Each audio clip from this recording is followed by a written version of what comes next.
Good evening, everyone. It's 7:06. Welcome to the Board of Education regular meeting in person and available via Zoom. I'd like to call to order the open session this evening, and we'll begin with our student board member, Faruqi, leading us in the flag salute.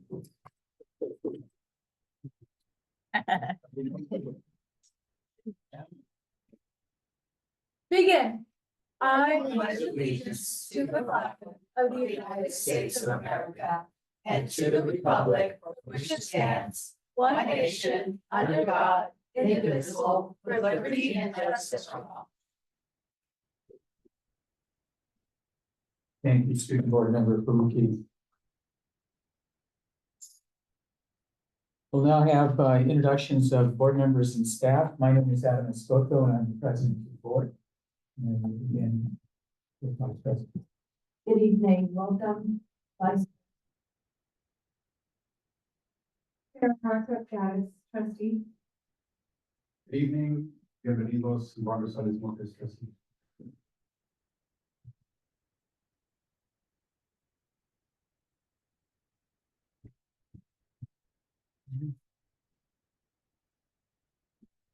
What's on?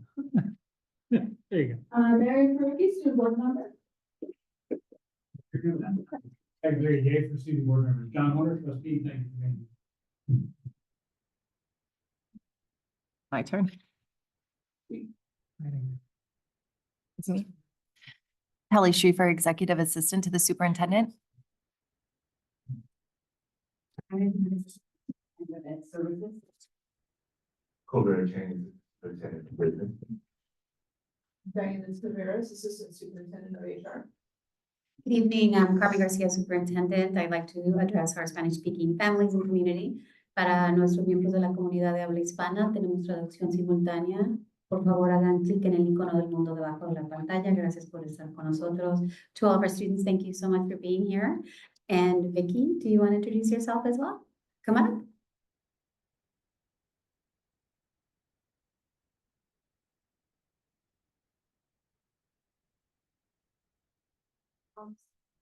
Your mic's not on. Just press the button until the. It's on, yeah, it's on, yeah. If you have song alternate to everyone.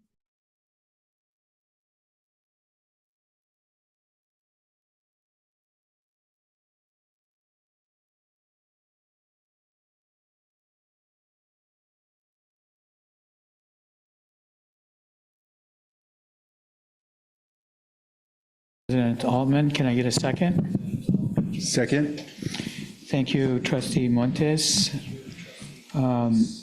Student board member Faruqi, how do you vote? Aye. All those in favor, say aye. Aye. All those opposed? Motion carries.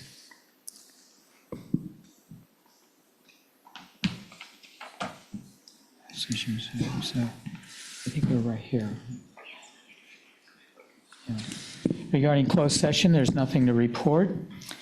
We'll now go into recognitions and presentations with F1, and that is El Toro Health Science Academy Board presentation. And that will be, and I'd like to introduce Principal Ganon and the El Toro Elementary School staff, which will present their presentation tonight. Oh.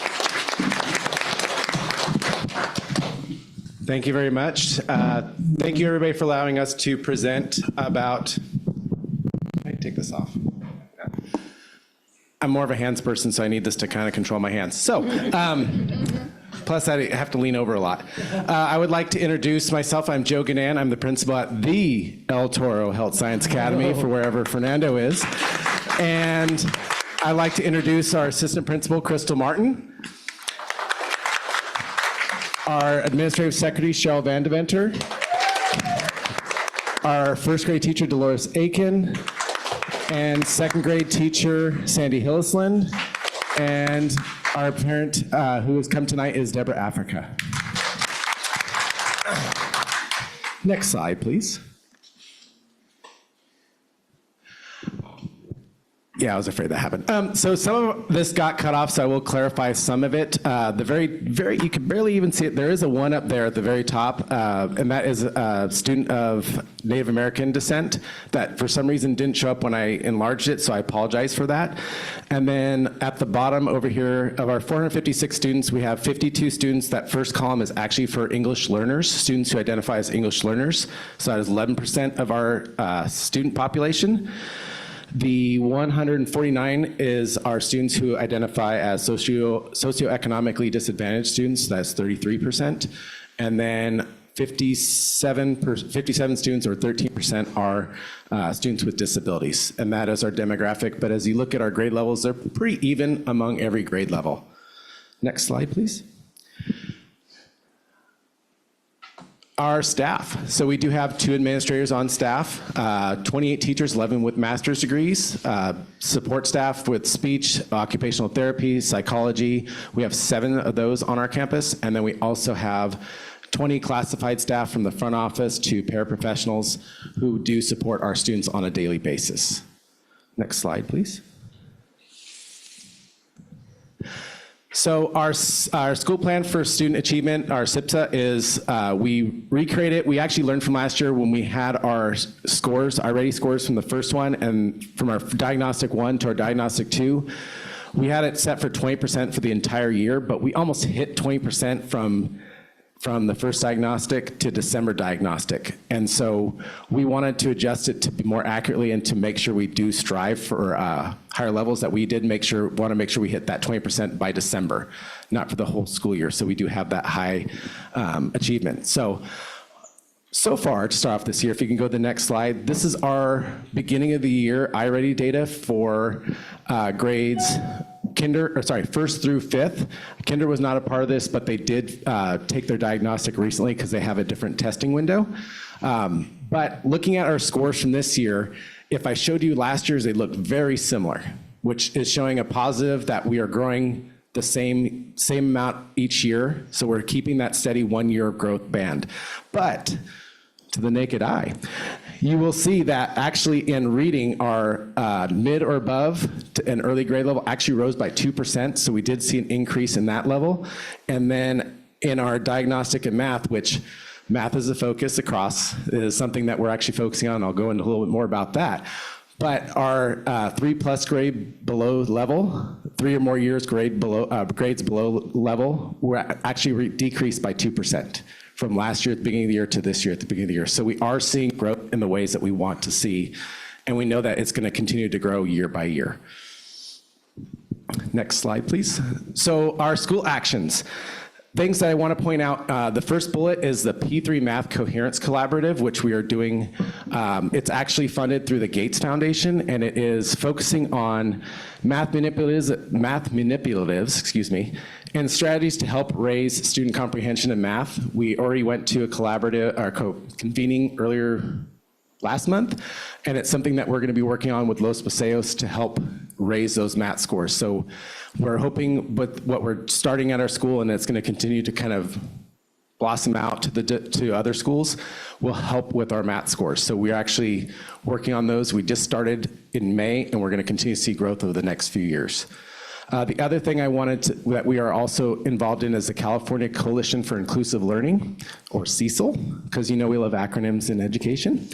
And so the inclusion, this is through Santa Clara County Office of Education that we are working with, and it's for grades K through 2, and really focusing on inclusion practices, universal design of learning. And if any of you are interested, I don't know if you've already received it, but there is an inclusion conference through Santa Clara County Office of Education. It's coming up October 21st through the 23rd. I will be doing it virtually because of need to be at school too. But I do highly recommend if you have a chance to go to it. It'll be a lot of great information. Next goal, please. SIPSA, now, goal number 2. I want to thank Trustee Horner for bringing this up when I was here earlier this year in February, that I was focusing only on the parent meetings for parent engagement, and I wasn't focusing on other El Toro events, so I do want to thank you for bringing that up. Because as you will see on the next slide, I did include our back to school night. And we actually had 71% of our students, their families, at our back to school night for the very first full week of school, which I don't know how others compare. I'll have to look at those when they present. But if you were there, it was pretty impressive. Like there was no room. And just saying we could use a bigger gym or multi-purpose room, but I will say it was a great event. We had a lot of families there, and I didn't put numbers on the percentages strictly because there were multiple parents for families, and there was other relatives that were there that I didn't feel right to add them into those numbers, but I want to be as accurate with the students that were participating with their families. Home and School Club, you can read that right. That is 21 parents at our first meeting, which is higher than we've had since I've been there or any other school I've been at. And we actually have a lot of parent participating as room parents and other areas that we're actually getting a lot of involvement through there. School Site Council, we started our SEAC committee. We have one with the district, but we're also doing with the school site. Since we are an inclusion school, it makes sense that we do have parent advisory committee for our special education program. So we are starting that this year. All meetings are hybrid, in person and on Zoom, so we offer it so that everyone has a chance of attending. And we actually changed it to running records, so even if we don't have to keep sending out the monthly ones, we're gonna do a running record so that if they miss one, they can always go to the same agenda and see the information from past meetings and for future meetings. So those are some enhancements we've made this year. Next slide, please.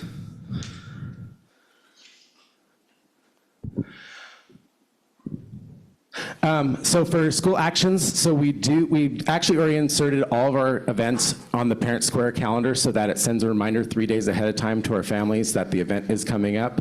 But we also I created a calendar that has every month, we print off 2 months in advance and send it to our families so that they can have, it goes out in the Friday folders so that every family has a hard copy of our events that are going to be occurring in the next 2 months. So we have November and December coming up that will be sent out in the next week or so that parents can already plan for different events that will be coming up.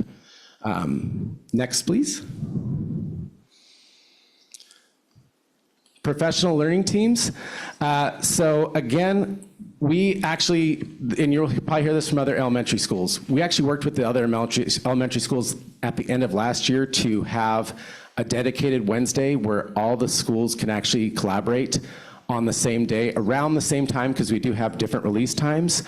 But we wanted to make sure that if they needed to meet with third grade across the district, they would have the capability of doing so in person or on Zoom so that we could dedicate that day for like district collaboration across. So that is something we did kind of change from last year, but everything else is pretty similar with our grade levels meeting once a week, at least once a week during their prep period, but also pretty much every other Wednesday after school for an hour. So we are maintaining our professional learning teams, and we are focusing on our 4 questions and just making sure that we're focusing on what our students need.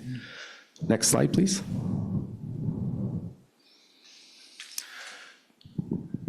So there's a lot of stuff, and again, I don't want to read everything just in honor of time because I know there's a lot of stuff that needs to be covered. So, but the main things I do want to point out are for student support, for positive student choices, we do have mindfulness sessions that our RSP teacher is leading during the day for our different classes, where the whole class comes in and they talk about different ways to handle certain situation. It ties in really well with our second step curriculum that we're using at our site and across the district.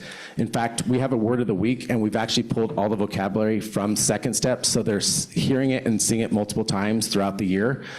So all the words that we pulled have been vocabulary from that curriculum, and we talk about it every morning in the morning announcements so that we can reiterate what we're looking for in our students, so that helps with the positive student choices. And next, please. A lot of this has stayed the same. The only thing I wanted to update on this one is Battle of the Books. We actually hosted the district Battle of the Books last year. We had 4 schools that were involved. We did place second, not bragging, but we did place second in the first district one. And I got to give props to Los Paseos. They had a great team, and they actually came in first, so that gives us some motivation to make sure that we don't come in second this year. But we do want to thank all the teams that did come, and we look forward to this upcoming year, and hopefully more schools or all the elementary schools are involved in Battle of the Books this school year. But yeah, just saying, we were pretty good. Can we go to the next slide, please? And parent engagement. So there's a couple things I would like to bring up. I already talked about SEAC, but a couple things I'd like to invite you all out to. So we do have our different events. We do have a Boo Bash coming up in October. It is like our fall festival type event. We do have music. Sushi Ichiban's going to be catering that event. Yeah, it's really good stuff. And we're going to have trunk treats where like each grade level is going to decorate a trunk, and it's going to be candy that students can get so they can trick or treat at our event. So I invite any board member that would like to come out to that, or just, you're always invited to our school. You are always welcome to come to our school and check out the learning that is going on. And then I did want to bring up, we had our first picnic night, which we invite families to come out, bring their own food. We put out giant Jenga and some other games, have music going. And I didn't get numbers from that one, John, just Mr. Horner, excuse me, I never referred to you that way before, so I apologize. But Mr. Horner, I didn't get numbers from that because with that event, it's a lot of mingling with parents and and I wanted to enjoy the authenticity of it, that I didn't actually get numbers from it. But when we do get some other events, we'll add those to our list as well. So again, I do appreciate your input from that, Mr. Horner. And then I would like to invite Miss Africa up here to say a little bit about us as well. And thank you, Miss Africa, for coming here tonight. Thank you. It's actually my honor to be here and to say a little bit about the leadership at El Toro and the staff and the teachers. My granddaughter came to live with me in 2019, and she was about 3 years old. Her mother could no longer take care of her and could no longer be in her life. When she got to first grade, the separation anxiety became so great to her that she started to run away from school, trying to get home to me. And that's the first time I ever heard of a child running away to come home. But I was pleased that she knew of a safe place to go. But I was even more pleased because of the way this school handled it. In first grade, poor Mrs. Hernandez was the first grade teacher. They had walkie-talkies. And they would say, there's a Tala sighting. She went left, she went right, and she's over there. And what they did with Mr. Guinan, and Ms. Barrera was the vice principal at the time, they handled it with compassionate intervention. It wasn't punitive. And you can imagine the disruption to the classroom of a child leaping up and running out and being sad and trying to run away.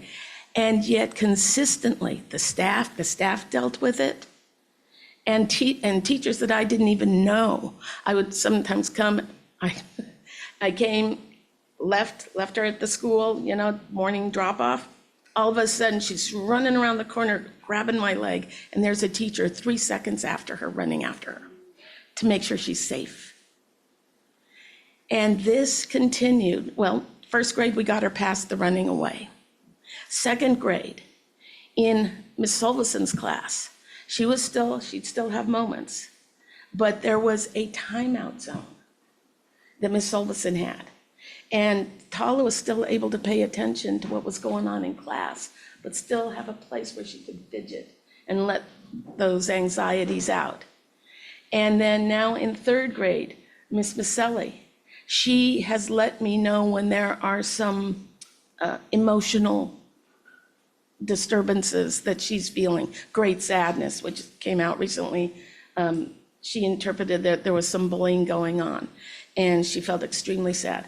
And she had a 2-week period where her reading dropped, her grades dropped. She was a third grade level reader in second grade, and she's accelerated reader in third grade. And that her academics have not stopped because of the compassionate interventions that this school and led by Mr. Guinan and all these people behind me, plus the unseen other teachers.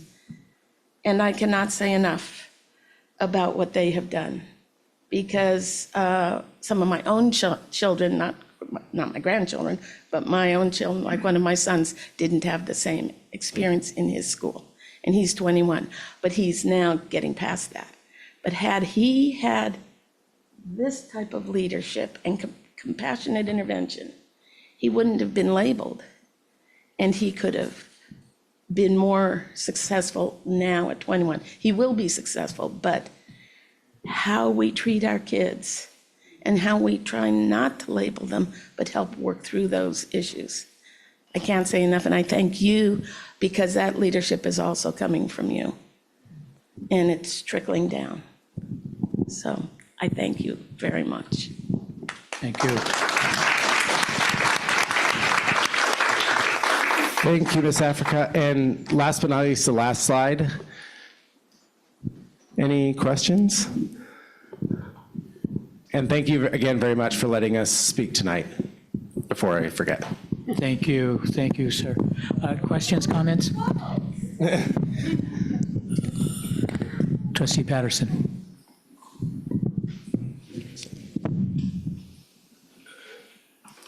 Mr. Ganan. That was lovely. Thank you, Ms. Africa. That was delightful. How many seniors are in the audience that went to El Toro? Anybody? Raise your hand. Raise it high. Oh, thank you, sir. Fantastic. Seniors, we're so glad you're here, and thanks for raising your hand. And I just want to say, because, you know, others besides Mr. Horner have really good ideas, so here's my challenge. No, I'm kidding, Mr. Ganan. My challenge is, if 71% of kids have their families represented at back to school night, what about the 29? And so I'm just curious if you were able to follow up with any of the 29% that weren't there, and if there's any activity around bringing those parents into the warm embrace of the El Toro Health Sciences Academy. So there actually were, we did reach out to some of the parents, and there were some that actually came in later in the presentation and didn't know about the sign-in or didn't sign in, so the numbers weren't 100% accurate. But we did try and find out there. Unfortunately, it doesn't seem to matter when we do a back-to-school night open house. There's Little League Baseball going on, there's different events going on, there's cheerleading, you know, the Raiderettes, football, that there's sometimes some different conflicts, but those seem to be the main reasons why we didn't have 100% participation. Anyone else? Colleagues? Questions, comments? Trustee Horner. Risk of getting in more trouble. You have a recommendation? No, thank you very much. I was lucky to be a part of the back to school night, and boy, the energy was amazing. And I also really appreciate Ms. Africa being here and demonstrating something we talk about often. When we use parents, it's really a shorthand, because for many of our students, you know, it's not a literal parent who's the adult looking after them and raising them. And we don't ever want those students who like, well, I'm not going home to what you talk about as parents. Don't ever want them to feel in any way less than. But so really thank you for featuring, in this case, Grandma, who has stepped into the breach, you know, long after thinking, oh, that phase is done. But, you know, I know many folks in that circumstance, aunties, uncles, close family, friends. There's all kinds of situations out there. We know kids need caring adults in their life, and you know, thank you for highlighting and honoring somebody who's being the parent, just doesn't have that traditional role. It's just so so important, and I want to thank you both for being here and for doing that. Thank you. Thank you. Thank you, Trustee Horner. Anyone else? Any other comments? One comment I'd like to make, I was with Trustee Horner that night that we did go to your back to school night, and you had quite a turnout, an amazing turnout. And so I wanted to tell you just how appreciative I was about the presentation you gave to the parents and other family members there.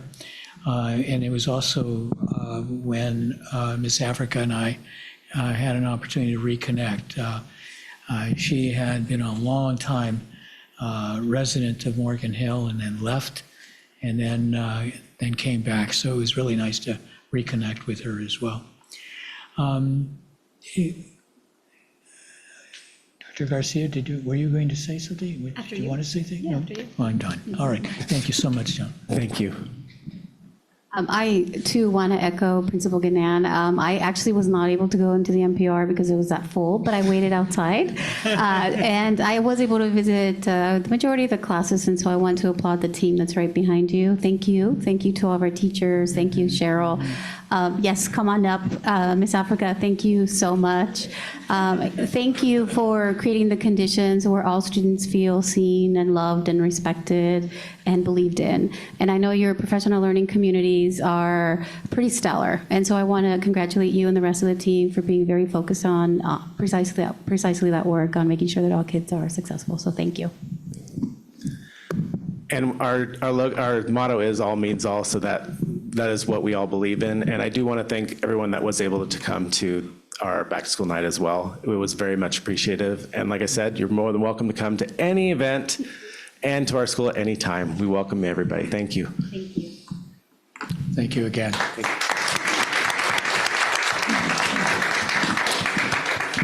All right, before we move on to our next item, I too want to extend a welcome to all the seniors that are here tonight. Thank you for being here tonight. I hope you learn a lot. And I hope you come back. All right, the next item is G1, approve the minutes from September 10th, 2024. Can I get a motion? I move to approve the minutes. Thank you, Trustee Patterson. Can I get a second? I second. Thank you, Vice President Altman. Student Board Member Faruqi, how do you vote? Aye. Colleagues, all those in favor, say aye. Aye. All those opposed, motion carries.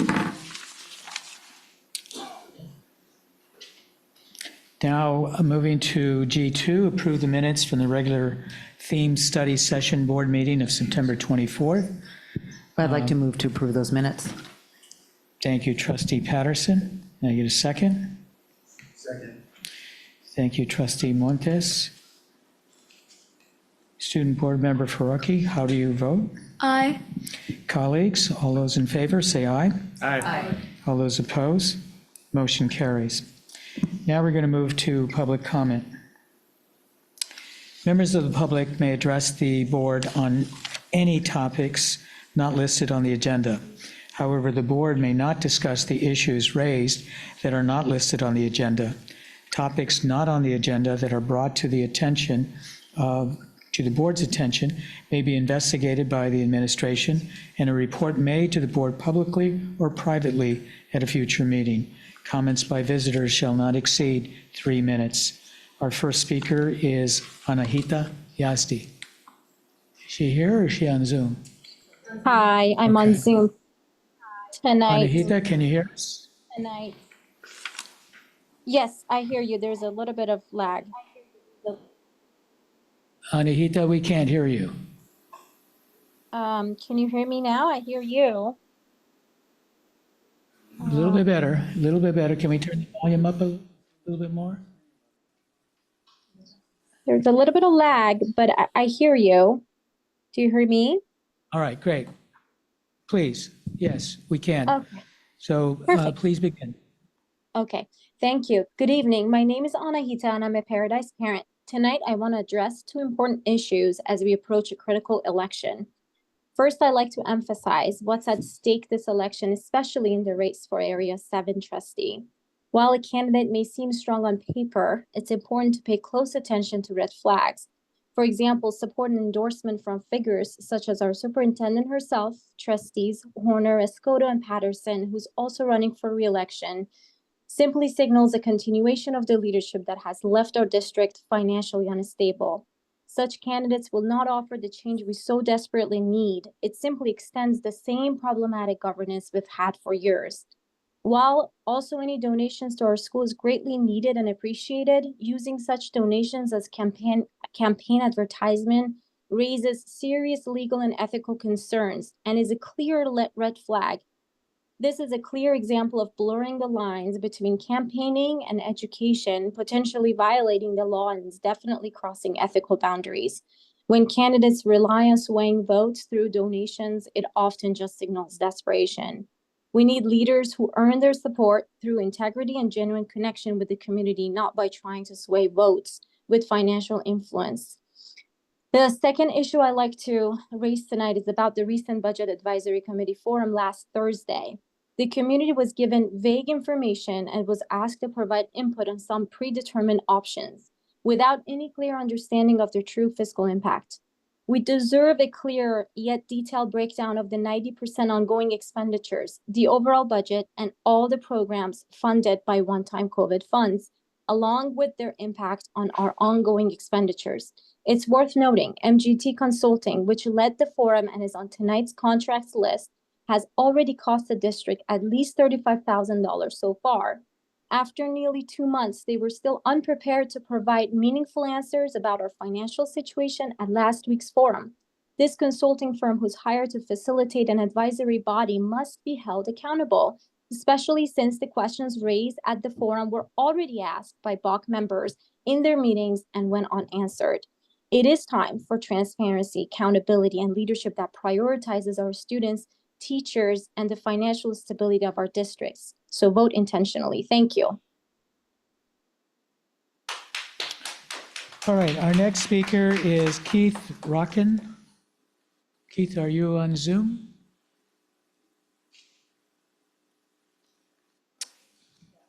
Keith?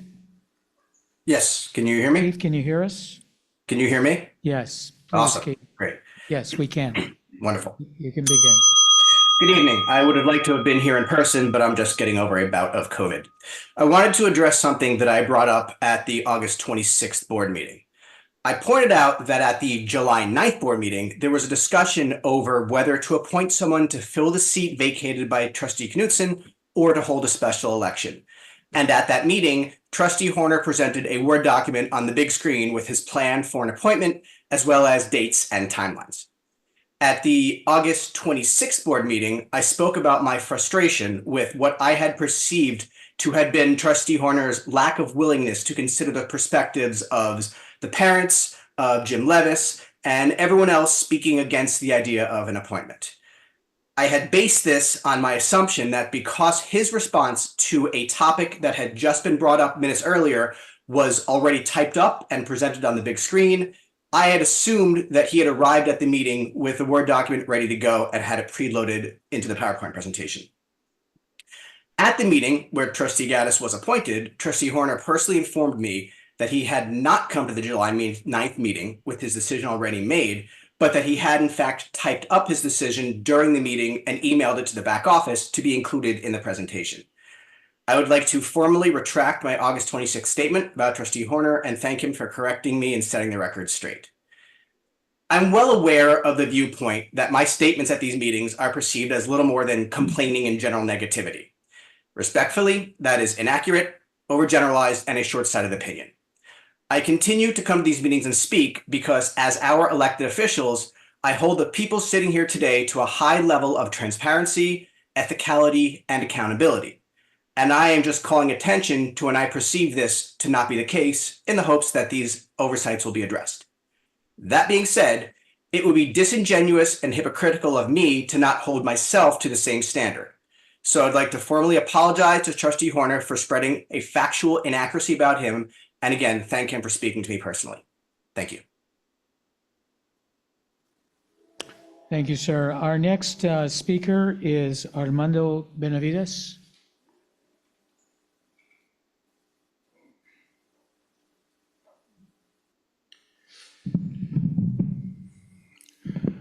Good evening, board members. So today the El Toro School presentation included a goal of identifying and meeting student needs.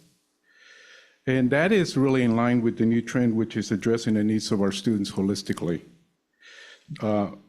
including mental health, and social interventions to support families, such as helping families who maybe need housing, maybe families who need counseling, maybe families who need to have basic needs. Maybe they don't have enough money to pay for their electricity or whatever. That's really a new trend in our education. We're not just looking at a student and academically looking at that. We want to address the needs of the student holistically. That's what the California legislature's new trend is now. And so I want to kind of talk about our wellness centers, because I was really impressed at the last couple of board meetings before when they actually did did a presentation about our wellness centers. And it was really impressive to me that, and we never had wellness centers before. I've been following Morgan Hill Unified School District for 20 years. I know some of the people here that have been just as long as myself, and not once have we ever looked at the student holistically like we are now. This is the new trend in our school system. We have so many needs, kids that have needs, special ed. We have the low incomes. We have the English learners. We have the homeless youth. We have the foster youth. I mean, you name it, and we have it, and they have so many needs. And what we want to do is we want to support our teachers by providing outside services support for them. And I was really impressed that we have 5 wellness centers in our Morgan Hill Unified School District. And not only that, but there's 5 counselors there that are actually intervening. And when a teacher finds a kid that maybe has mental health issues or whatever, they get referred to those wellness centers. Families that maybe are in crisis, maybe they need food resources, they refers to those crisis centers. And that's really a great first intervention for our families, so that our teachers can then devote themselves to providing the education that our kids need. And our kids are going to be better suited. And not only that, but I really believe that our wellness centers also make our kids more likely to go to school. Our ADA is so important for us. Getting that money for ADA is so important to us. And I believe that those wellness centers, and even the FASA Center, I mean, the FASA Center provides an opportunity for Spanish, anybody to come from any of the schools and basically get together and work on issues that are important to their kids. So I want to thank you for the leadership that you have taken in really making our focus on our students holistically, mental health, everything else. Thank you. Thank you, Mr. Benavides. Our next speaker is Sonia Bennett.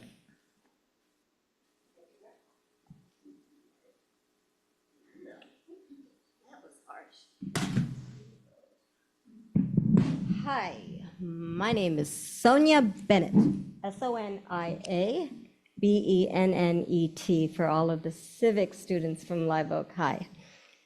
Good afternoon, trustees, superintendent, assistant superintendents, and student board members, teachers, parents, community, et cetera, buenvenidos.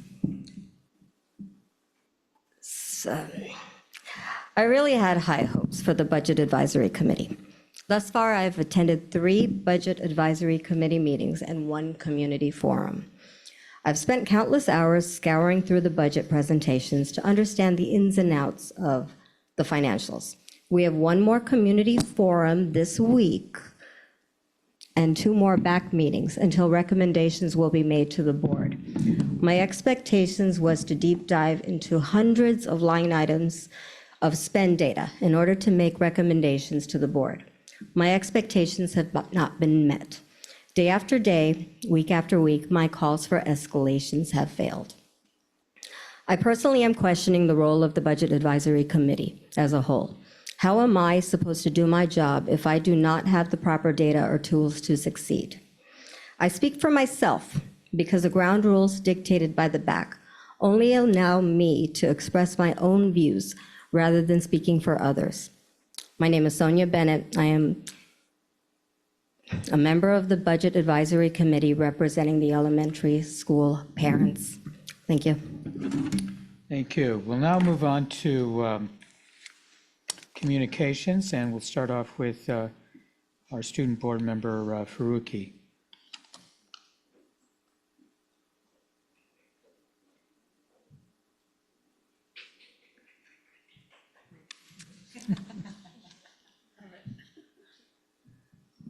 Okay, hello, I'm Mariam Faruqi, the student board member. I'll just be doing my report on all the school sites and any event that has gone on or will be coming up soon. So for Sobrato High School, they just recently had their tournament last Saturday in Watsonville High School. They did really well. They went undefeated for 3 matches and ultimately were defeated by Piedmont, but they were defeated in the gold bracket. So congratulations to them for making it and doing so well. They had a College Gear Spirit Day on the 11th, which is coming up. And they have a council meeting, a school site council meeting on the 14th next week. And they'll be having a band and choir concert within 2 weeks from now-ish. And Live Oak had a busy week last week and this week too. It's our homecoming season. We had our homecoming last Saturday, and it's our Spirit Week this week. And we have our rally coming up, our homecoming football game this Friday, and we have our homecoming parade this Friday or Saturday, I believe. We had a chat with admin on the October 8th, which was today. We have our marching band at the Gilroy High School show on October 12th. We have our fall band concert on the 16th, and a marching band at Independence High on October 19th. Central had their back to school night on September 26th, and Jackson Academy Math and Music had their picture day on October 1st, and they had a fall parent-student lunch on October 11th, and they have their Unity Week next week. Burton Middle School had their second semester honor assembly on September 27th, and Martin Murphy had their picture day October 1st, their fall parent-student lunch on October 11th, and they have their Unity Week also next week. San Martin Gwen, excuse me if I pronounce this wrong, the Loteria Iuegos on September 27th, and the El Toro Elementary, they had the chat with principals September 25th, their picture week next week, and I heard now that they had their back to school night pretty recently. Barrett, they had a Mod Pizza fundraiser with the principal September 26th. They have this program called Parent University every Wednesday, I believe for language learning. And they held a Trail Dust fundraiser October 3rd. They're holding their math festival this week, and they have a movie night coming up next week. PA Walsh is holding this fundraiser type thing called Apex. They held it last month, 16th to 27th, and they had their fun run on the 27th. And they had a coffee chat. They are having a coffee chat tomorrow. And Nordstrom Elementary has their Fall Fest coming up soon, this week. Paradise Valley also had a movie night September 27th, and this week they'll be working on a student mood tree for their wellness, and they're having their Unity Day next week. And they'll be having a funvisor, which is when they're focusing on having student engagement during lunch pretty often they're having one on the 18th next week. And Los Paseos Elementary, they had a 5th grade publishing party on the 27th, and they had their picture week, 30th to the 4th. And that's it. Thank you very much. And now we'll have reports from our superintendent and staff.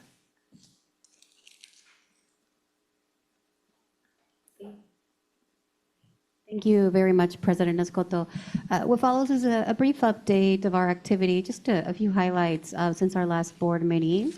I want to thank our dozens and dozens of presenters. During this past Friday, we had an all-day professional development offered for certificated staff and also classified staff if they wish to attend.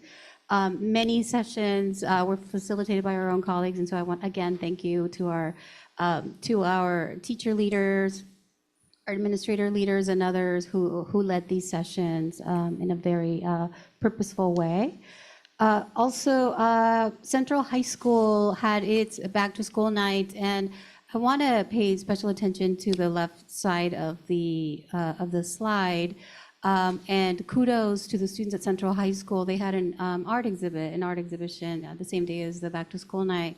And their art was incredibly profound. I mean, I could take possibly an hour to describe all of these amazing pieces of work. And so thank you to the Central staff for empowering our students to share their feelings and their emotions and their thoughts through a very creative way. I also, I don't know if we have any representatives from Gamma Alpha here, but Gamma Alpha, the local chapter reached out to our school district. And so thank you so much, President Escoto, for making the connection through Laura Escoto. We're working with Carolyn Carruthers, who is part of Gamma Alpha. And so these are retired teachers who are extending an opportunity for teachers to apply for a $200 award, but they also will be giving a gift card to all new teachers. So, so more to come on that. So thanks again to Gamma Alpha. Parent University is alive and well.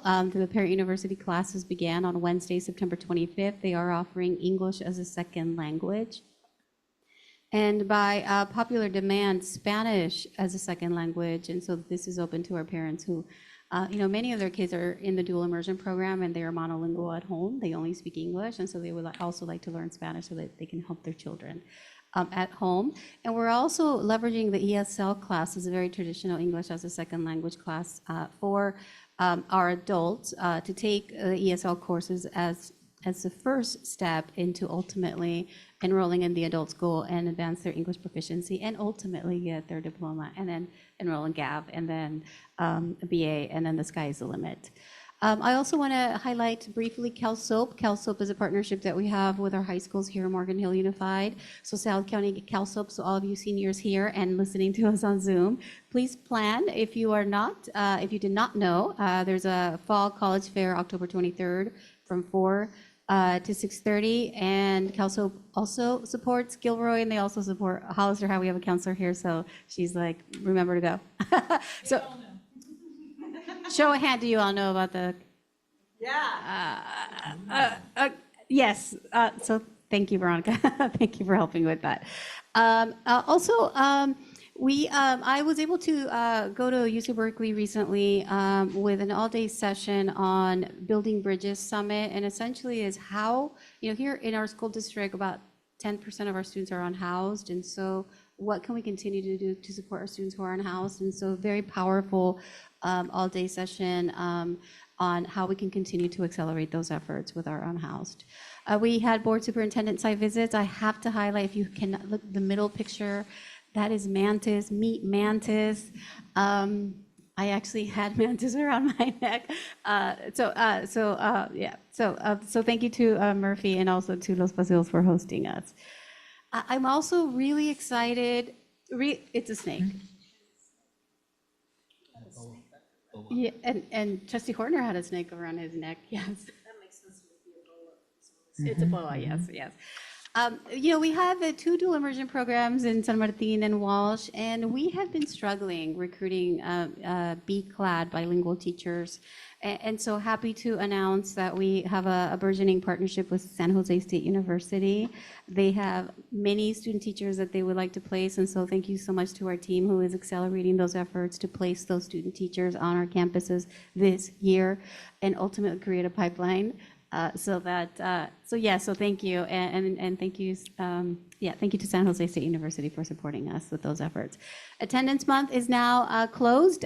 JAM won week 4, but the grand prize winner was Sobrato High School.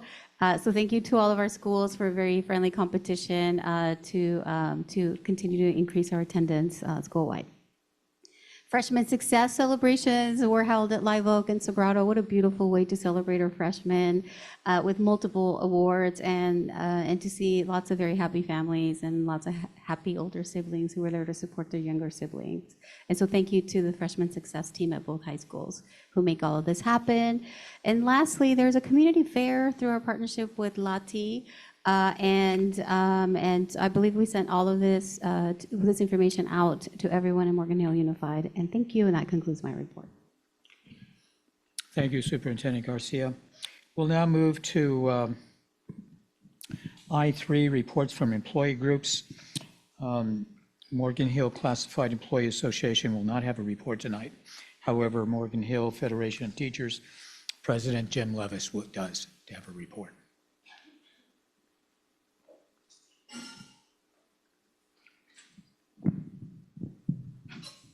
I have a team tonight. Yeah. You're on. All right. Well, good evening, President Escoto, Board Trustees, Superintendent Garcia, staff, and guests.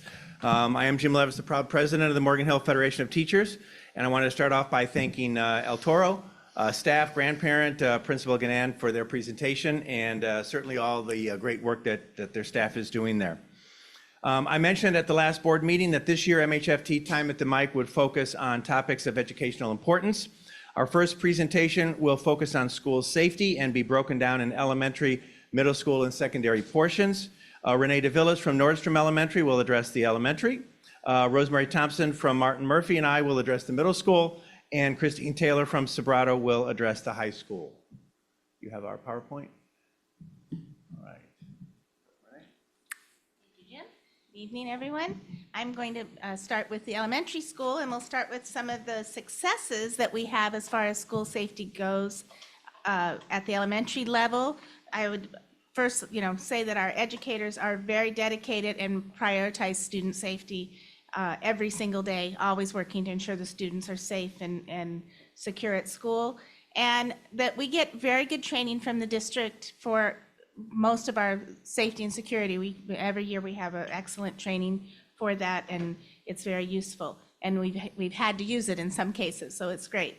Our students are very resilient, and they're able to handle the drills, and when things really do happen, they are able to manage well. They're used to the routines, and they can get themselves back into a learning mode quickly after we finish practicing any of these types of emergencies.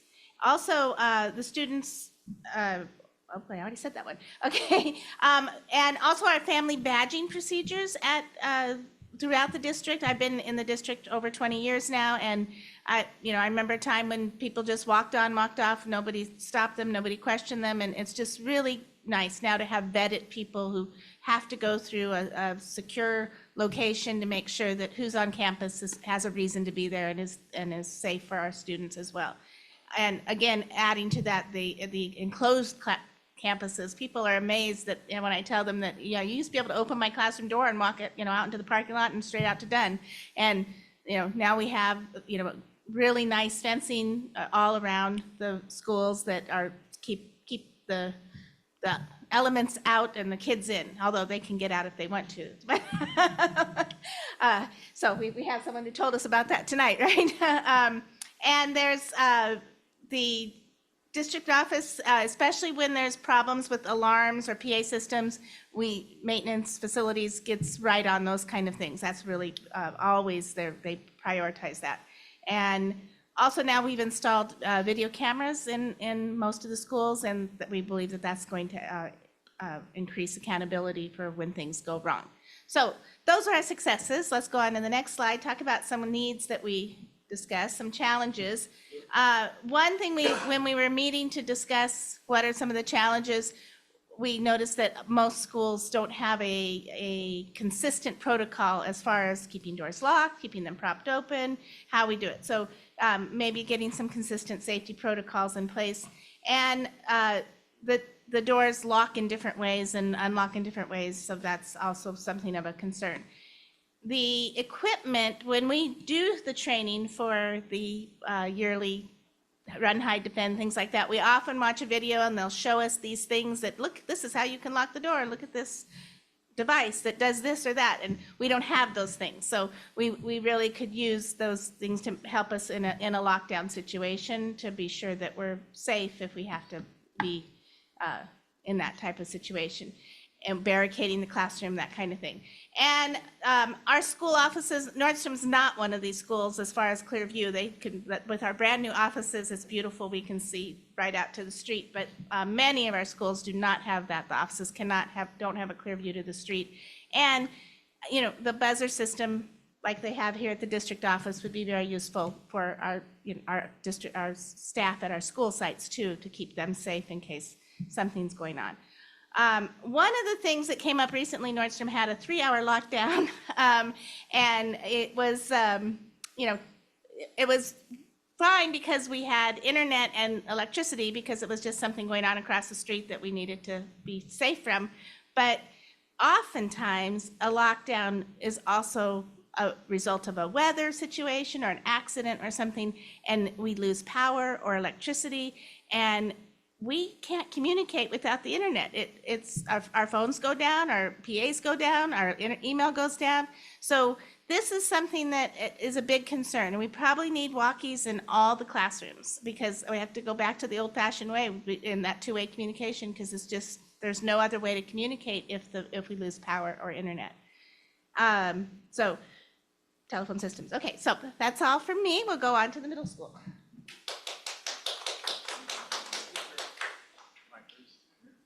All right. There you go. Hello again. Again, some of the successes at the middle schools, there's a bit more of a difference, I think, with Martin Murphy and Britain. And we're talking the comprehensive as opposed to the K-8s, which fell under the elementary. Again, I think all over the district, we have really, really dedicated staff that are focused on safety, focused on our students.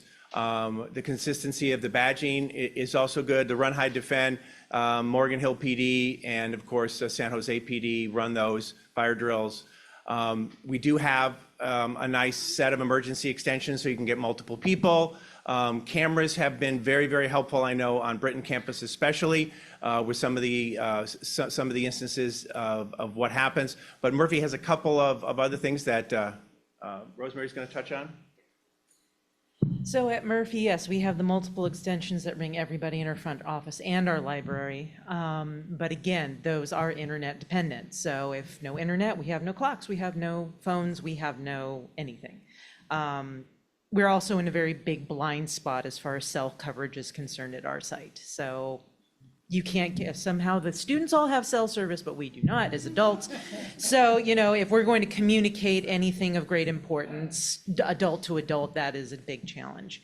Luckily, we are very lucky with our front office staff having gotten one of the wireless doorbells so that, you know, it rings, people from the front office can see out our glass doors to see who is there before entering the building. And they have wonderful little stickers with our marching, you know, Mustang logo on it so that I, as a teacher, not knowing who has come through the door, can see by that sticker that you belong there. And if I'm not seeing that sticker, I am asking you.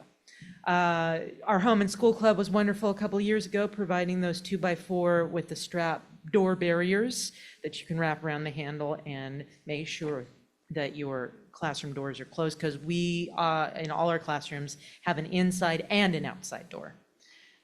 Staff know the extension for the announcements over the PA system. There is one extension for that all of us are enabled and empowered to use, especially in case of emergencies if we see something happening on one of our 4 hallways, because as most of you know, there's a central hub and then there are 4 different hallways off of that hub.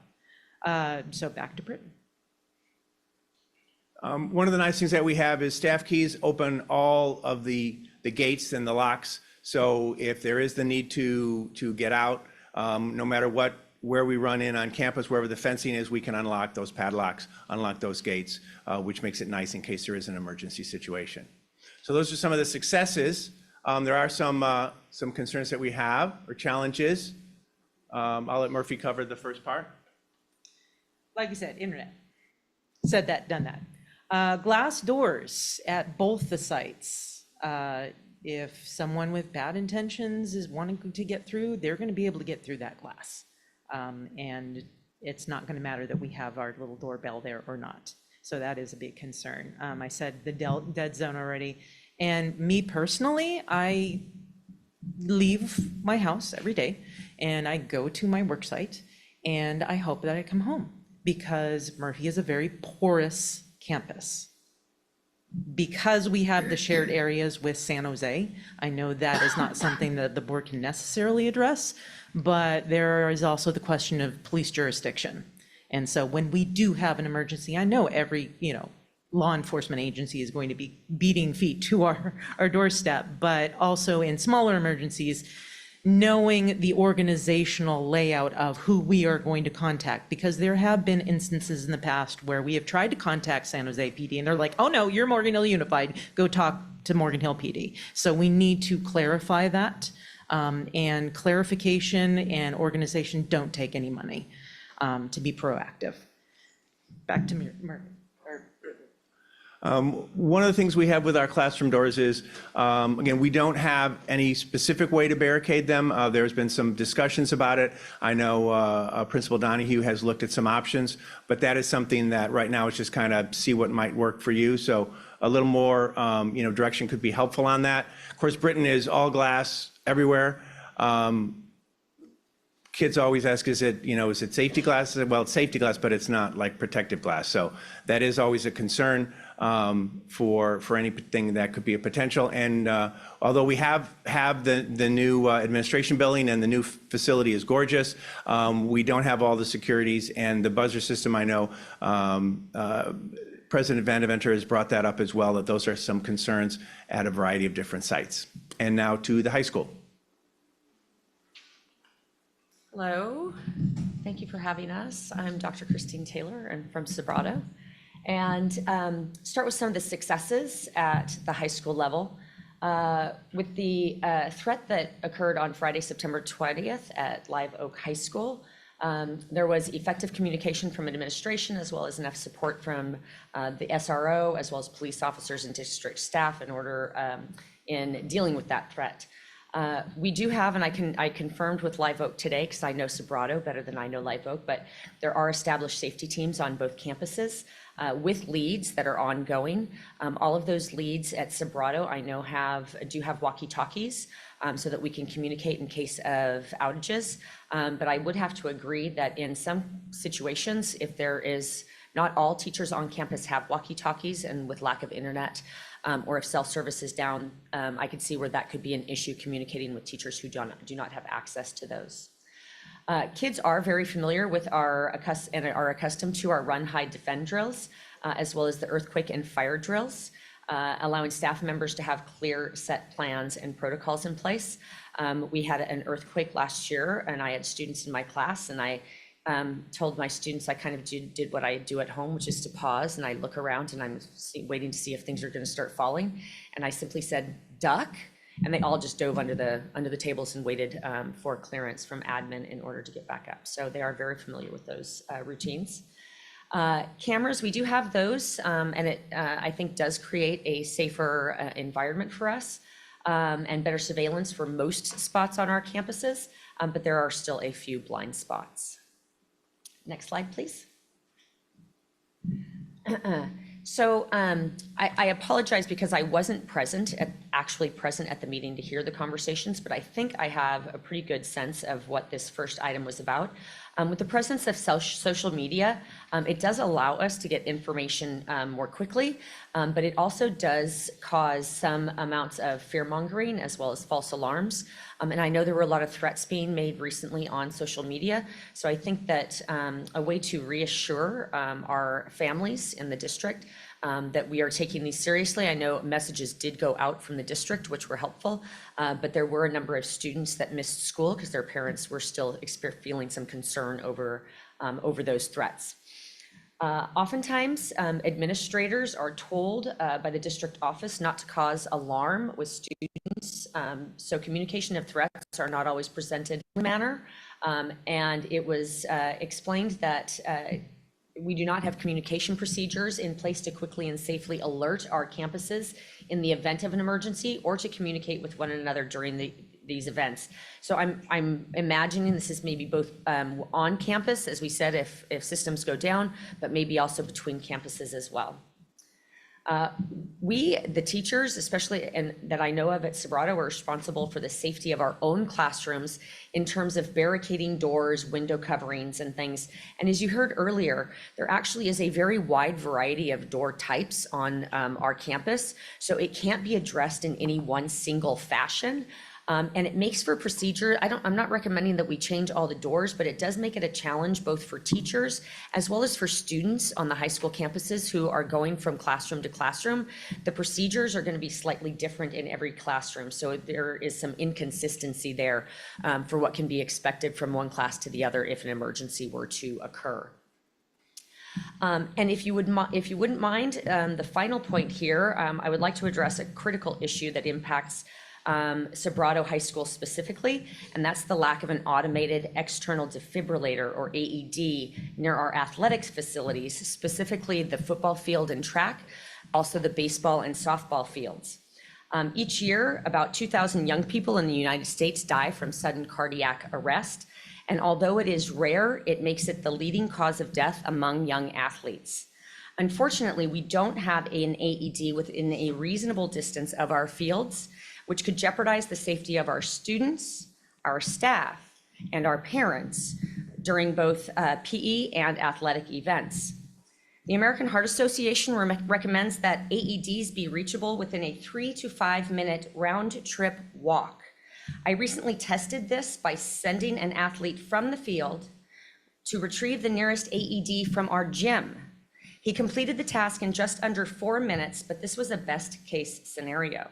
In reality, it is impractical for someone to reach an AED quickly in an emergency, especially given that access in the gym can sometimes be limited. Additionally, new CIF bylaws encourage schools to have an AED available within 3 minutes at each athletic venue.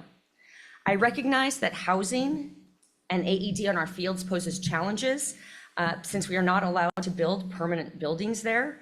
We do have AEDs available, but we lack the appropriate housing for them because they need to be climate controlled. After 4 years of seeking a solution with little progress, I'm asking for your support in addressing this urgent need. I recently had a personal conversation that underlines the importance of this issue. I spoke with a mother whose son has a family history of sudden cardiac arrest. When she asked me directly if we have an AED on the field, I had to tell her that the closest one available was in the gym lobby. I want to be able to answer yes to that question in the future. Please join me in advocating for an AED where our students and athletes engage in their activities, ensuring a quick response for their safety and well-being in the case of emergency. Thank you. I'm going to turn it back over to Jim.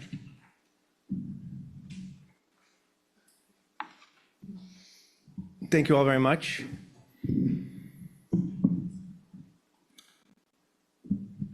We will be, at each of the board meetings, we will have a specific item that we'll be addressing that we feel is important for the board and the community to be aware of. So we appreciate your attention. Thank you.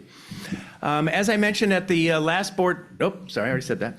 I wanted to thank the Board of Trustees, the superintendent and assistant superintendents for setting up the District Budget Advisory Committee, as well as the District Budget Advisory Committee forums.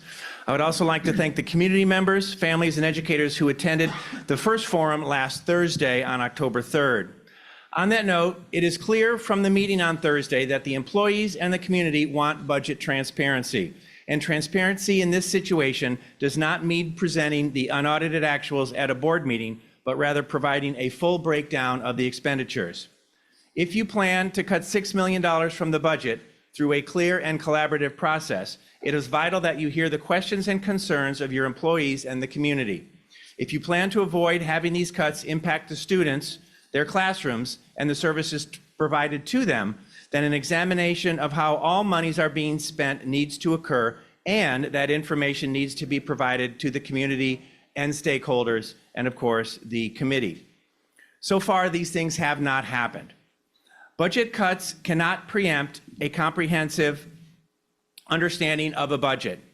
Cuts should only be approved after fleshing out understanding of the budget, including all of its revenues and all of its expenditures.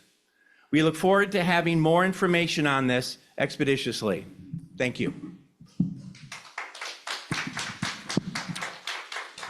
All right, we'll now have a report from Morgan Hill Educational Leaders Association President Patrick Buchser.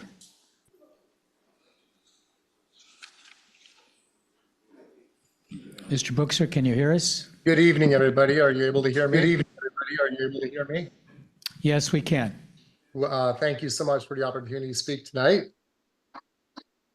First of all, I'd like to start off by introducing our new Mihala Executive Board members. We've had our vote, and congratulations to Mickey Valea, who will be our treasurer, Julie Jacinto Aguirre, who will be our secretary, Joe Ganan as our vice president, and I am continuing as your president. It was a hard campaign, but Joe and I ran uncontested, and very difficult, but we won. So anyway, wanted to thank the Mahela board for that. For Mahela tonight, we had on October 4th, all the administrators went through CSTAG threat assessment training, which was excellent, and learned a lot about how to identify the levels of threat when they occur at our sites. We're continuing to analyze our data in our PLTs. The principals are meeting with the superintendent to have our data meetings. We're continuing with our strengths-based leadership with Angie Fries in our cohorts.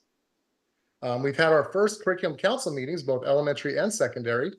And it's October, so they call it the October Catch. And that's where all the schools are working hard to continue to establish a strong Tier 1 procedures and expectations for teaching and learning and outside of the classroom. And the goal here is to hopefully help remediate some of the behaviors with kids as we move forward into October. Otherwise, we would see those throughout the year. So that's typically the 1 to 3 or 4% of our student body as we're moving forward. So it's the October Catch. And anyways, I'm excited because it helps us to really refine our processes and procedures. October is also a huge fundraising month, as you heard from the student board reports, as well as the El Toro presentation tonight. So lots of pumpkin runs, lots of fundraisers, and our parades for Halloween coming around the corner here. I would like to thank Covera for expeditiously working fast to support the insurance decisions that we will all have to make briefly. And anyway, we want to thank him for being so quick to respond to all the needs from the labor union presidents and myself. And finally, I don't know if you know this or not, but Jerry O'Day passed away. She was a longtime teacher at Paradise Valley, worked with Terry Craig and Dave Craig and a few others years ago. Wonderful lady, and we just learned this week that she had passed away. So our condolences to her family and relatives. Anyway, that is it from Mahela. And again, thank you for the opportunity to speak tonight. Thank you, Mr. Brooks, sir. All right, now we'll move on to board member reports. Anybody like to start it off?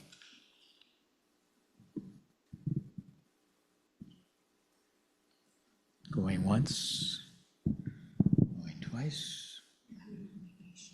All right. Mr. Horner. Trustee Horner. Or as Principal Ganan says, John, which is fine too. I'm not a very fancy person. Thank you. So briefly for the Chamber Education Committee, we have Rock the Mock dates now set. Central High School will be on the 21st of January, Live Oak on the 28th of January, and Sobrato on the 4th of February. So it's going to be back-to-back Rock the Mocks. Certainly invite any interested adults, those who can pass their background checks, to participate. And we've been meeting ongoingly to further refine the program, and I'm pretty excited to have that back once again. Also, tomorrow, I'm lucky to be going as a chaperone or just to tag along to Lockheed Space Day. This is something that was originally brought to us by one of our local Kiwanis members who happens to be married to a high-level Lockheed executive, and this is something they do, which is just a chance for students to go learn about possible adventures and careers in the space program. So a number of students will be going that tomorrow. I'm excited to be going along. Another thing I recently participated in, quite apropos to tonight's topic, Director Jesse Swift was there as well. The county Office of Ed, the FBI, and the sheriff put on an all-day symposium on school safety and also student wellness, including, the very difficult topic of student suicides, which, discussion included one of our students we lost a few years ago in sextortion, all the best practices around school safety, and again, as we've been trying to do here, including the mental health and the physical security, which are two very different dimensions, but they both affect that. So I'm glad Director Swift was there, somebody whose actual job is to follow up on all the details learned. I'm glad that's not my job because it's a really hard one.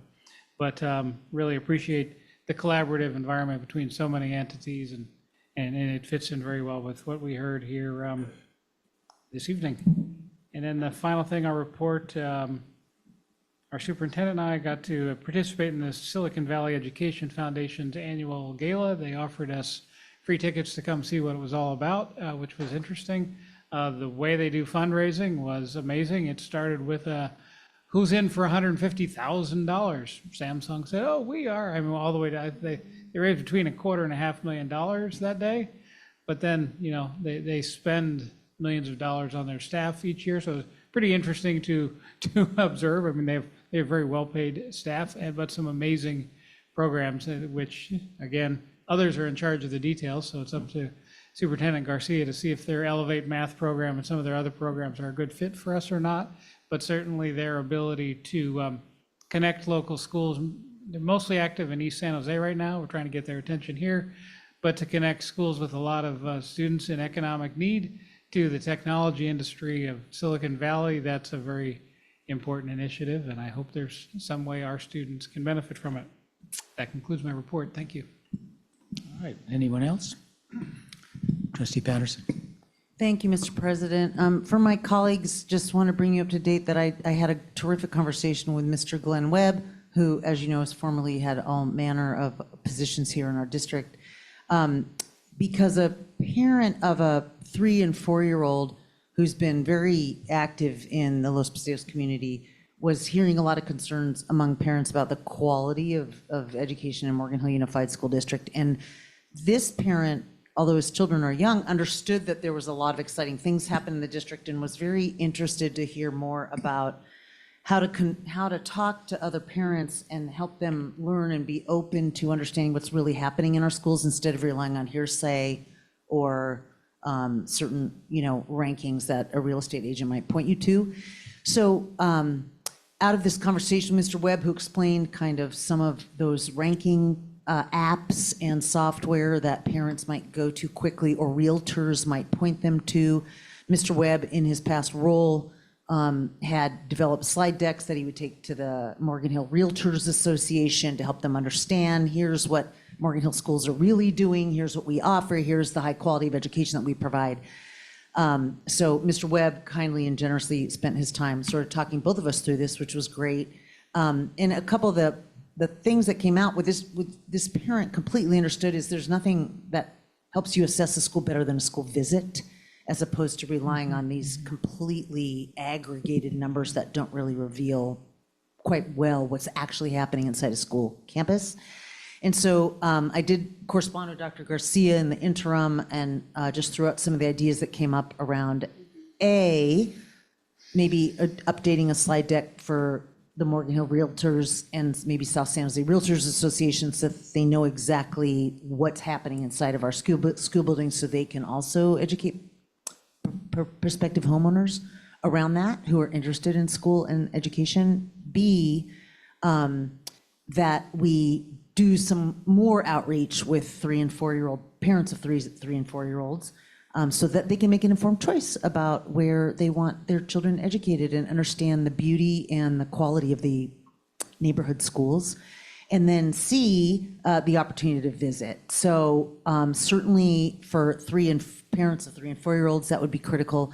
Parents of 5th graders, I know that we do a transition day for our 5th graders to go visit our middle schools. I'm not sure we do anything for the parents. And so I think that would be something else we've been doing around February, where parents might be making decisions about middle school for their child. So something around 5th grade parents so that they can visit our middle schools, talk to our capable administrators and staff at our middle schools, and then maybe similarly in 8th grade if parents are considering high schools. So that's an ongoing conversation, but certainly some kind of information that's simple to understand that tells a different story than one might get when one goes to the greatschools.org website or Zillow or whatever quick and easy thing that says that our schools rank this and other schools rank that, and then really having a way to portray what's really happening in our schools and the high quality of education and the educators there. So Dr. Garcia and I have talked about that, and I think it's a good conversation for the board to continue to have. And I think the important thing, again, is to really talk with parents about, come visit our school. Let me take you, let me talk to the superintendent about having you come visit. That is absolutely the best way to make a judgment on where you want to send your child. And Mr. Webb agreed with me, and he's a very smart guy, so that was good. Also, it would seem to me there would be great opportunity for parents to connect with parents there at the school as well. Trustee, Vice President, excuse me. Altman? I'm going to piggyback on that because I believe it was Principal Webb a long time ago who started doing the parent orientation to Britain during our open house, which is ridiculously early, and that is why it's in January. So I'm not sure about Murphy, but I can say that let's open the school up to have prospective parents come see it, and still happening, right? Yeah, so we might want to look that down the line, how to open the schools up to the communities in an appropriate manner for them to see what's really happening, because it's all about what's happening at school and not necessarily what the numbers are. Right. Well, thank you. Thank you both for all of that. Regarding, yes. I wanted to comment on your report. I think I really like you and Webb's perspective of it. I mean, I tend to be like one of the high scorers in standardized testing, and I truly believe it is not a representative example of how the whole school is, because I try on standardized testing because I just like to see how my progress is personally. But for students who don't care about that number, that doesn't mean that they don't care about school or they don't care about their classes or anything like that. It just means on that day they didn't feel like trying on that test maybe. And so just like and especially when I was younger, like when I was in Britain myself, in Paradise Valley, there was a lot of, I feel like, especially in the classmates around me, there's a lot of stigma around Britain and Live Oak on like, oh, it's the less academic school, or oh, like the smart kids go to Sobrado, or things like that. And I feel like that was not true. Like there's especially actually in the crowd here, so many of those were very hardworking and smart students at Live Oak, and they were at other schools too. And like whatever standardized test score they may have, it doesn't reflect on how they actually do in school. There are factors like school spirit and teachers and ethnicities and like the actual students who go there and the community there that factor into like having quality education, and standardized test scores don't reflect on that. So I really like how when you outreach to realtors and parents about what like this, especially the school site visits, like to not look at the numbers but actually look at what's there. So yeah. Very good. Yeah, that's not a bad idea. That is not a bad idea. Excellent insight. Thank you. Thank you for sharing that. All right, moving along. We're now at I5, calendar upcoming events. The upcoming events are attached to your agenda for review. Next up is consent items. We'll move on to approve tonight's consent items. Are there any trustees who would like to pull an item for further discussion? Okay, hearing none. Do I have a motion to approve the consent items? So moved, President Escoto. Thank you, Trustee Montes. Do I have a second? Second. Thank you, Vice President Altman. Student Board Member Faroki, how do you vote? Aye. Colleagues, all those in favor say aye. Aye. Aye. All those opposed? Motion carries.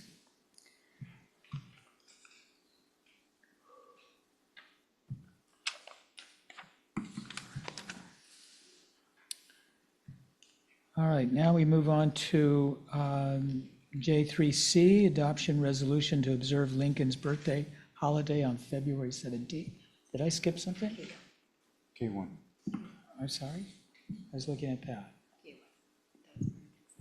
Okay, oh, that was part of the consent. Okay, got it. Sorry about that. K1, appointment of Personnel Commission. Morgan Hill Morgan Hill Classified Employee Association. This is an appointment, and Assistant Superintendent Tavares will introduce and present this item.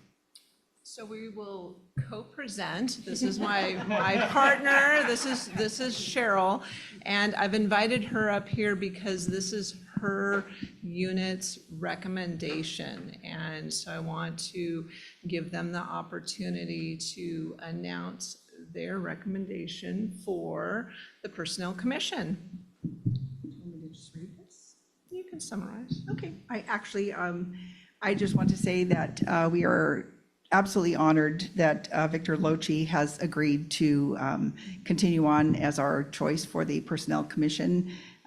Victor's just leading out by amazing example and doing everything in his power to make sure that our commissioners are getting training and working with all of the people who can bring sorry, I wasn't prepared for this. It's okay. I surprised her. It's my Yes. fault. So he's just really working hard to bring us together and help us to work together to improve conditions for classified employees. And he wants to learn all that he can and make sure that all of the commissioners are being educated on the rules and regulations of the merit system. And I could not be happier. So we are very, very proud to bring forth Victor Lochi as our choice for Personnel Commissioner for Morgan Hill Classified Employees Association.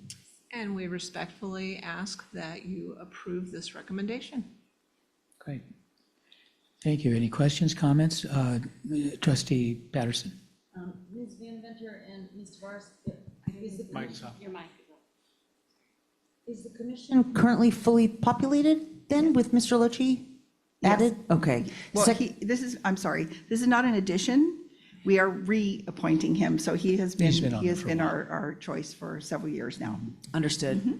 And I'm not familiar with your logo for Messia. Ms. Vanaventer, is that new? We support with our hands, we serve with our hearts? Thank you. Thank you It's for noticing that. gorgeous. Thank you. So Beautiful. can I just tell you a quick story? This logo has been in my soul for the past 5 years at least.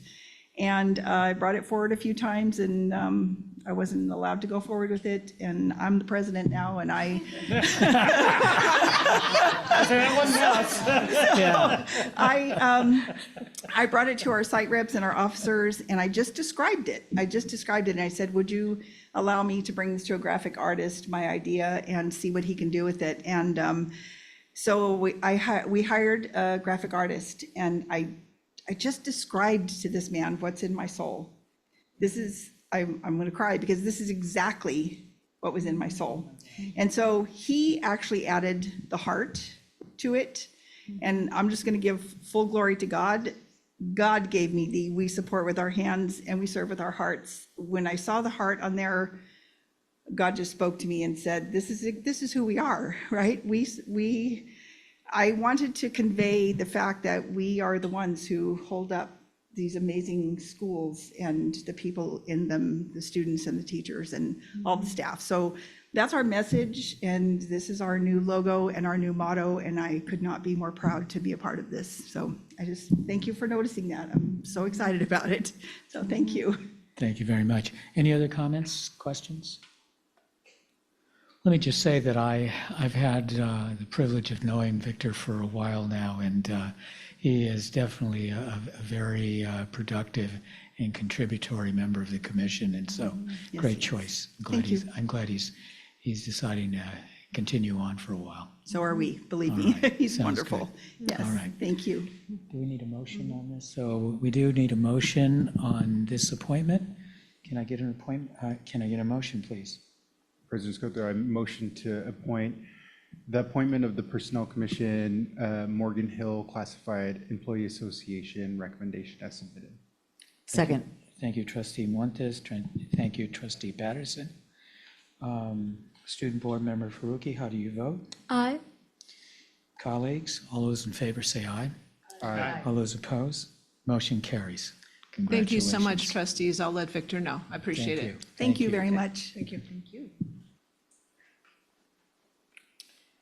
The next item is K2, adoption resolution regarding the sufficiency of textbooks and instructional materials.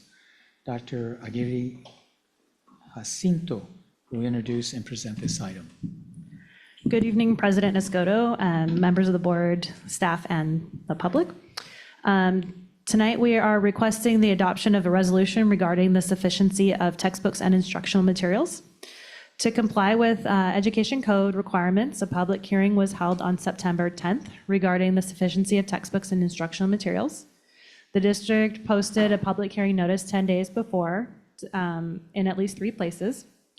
The sufficiency of textbooks and instructional materials means that every student has a textbook or instructional material to use in class or to take home, to complete the required homework assignments, or that there is an existing purchase order for these materials. Attached, you will find an affirmation of the Williams settlement compliance for each school, indicating that the instructional materials for each site have been verified, as well as the proposed resolution. Thank you very much, Doctor. Do I have a motion to approve this resolution? Yes. Vice President Altman. Yeah, I'm just curious why we're missing a couple schools here.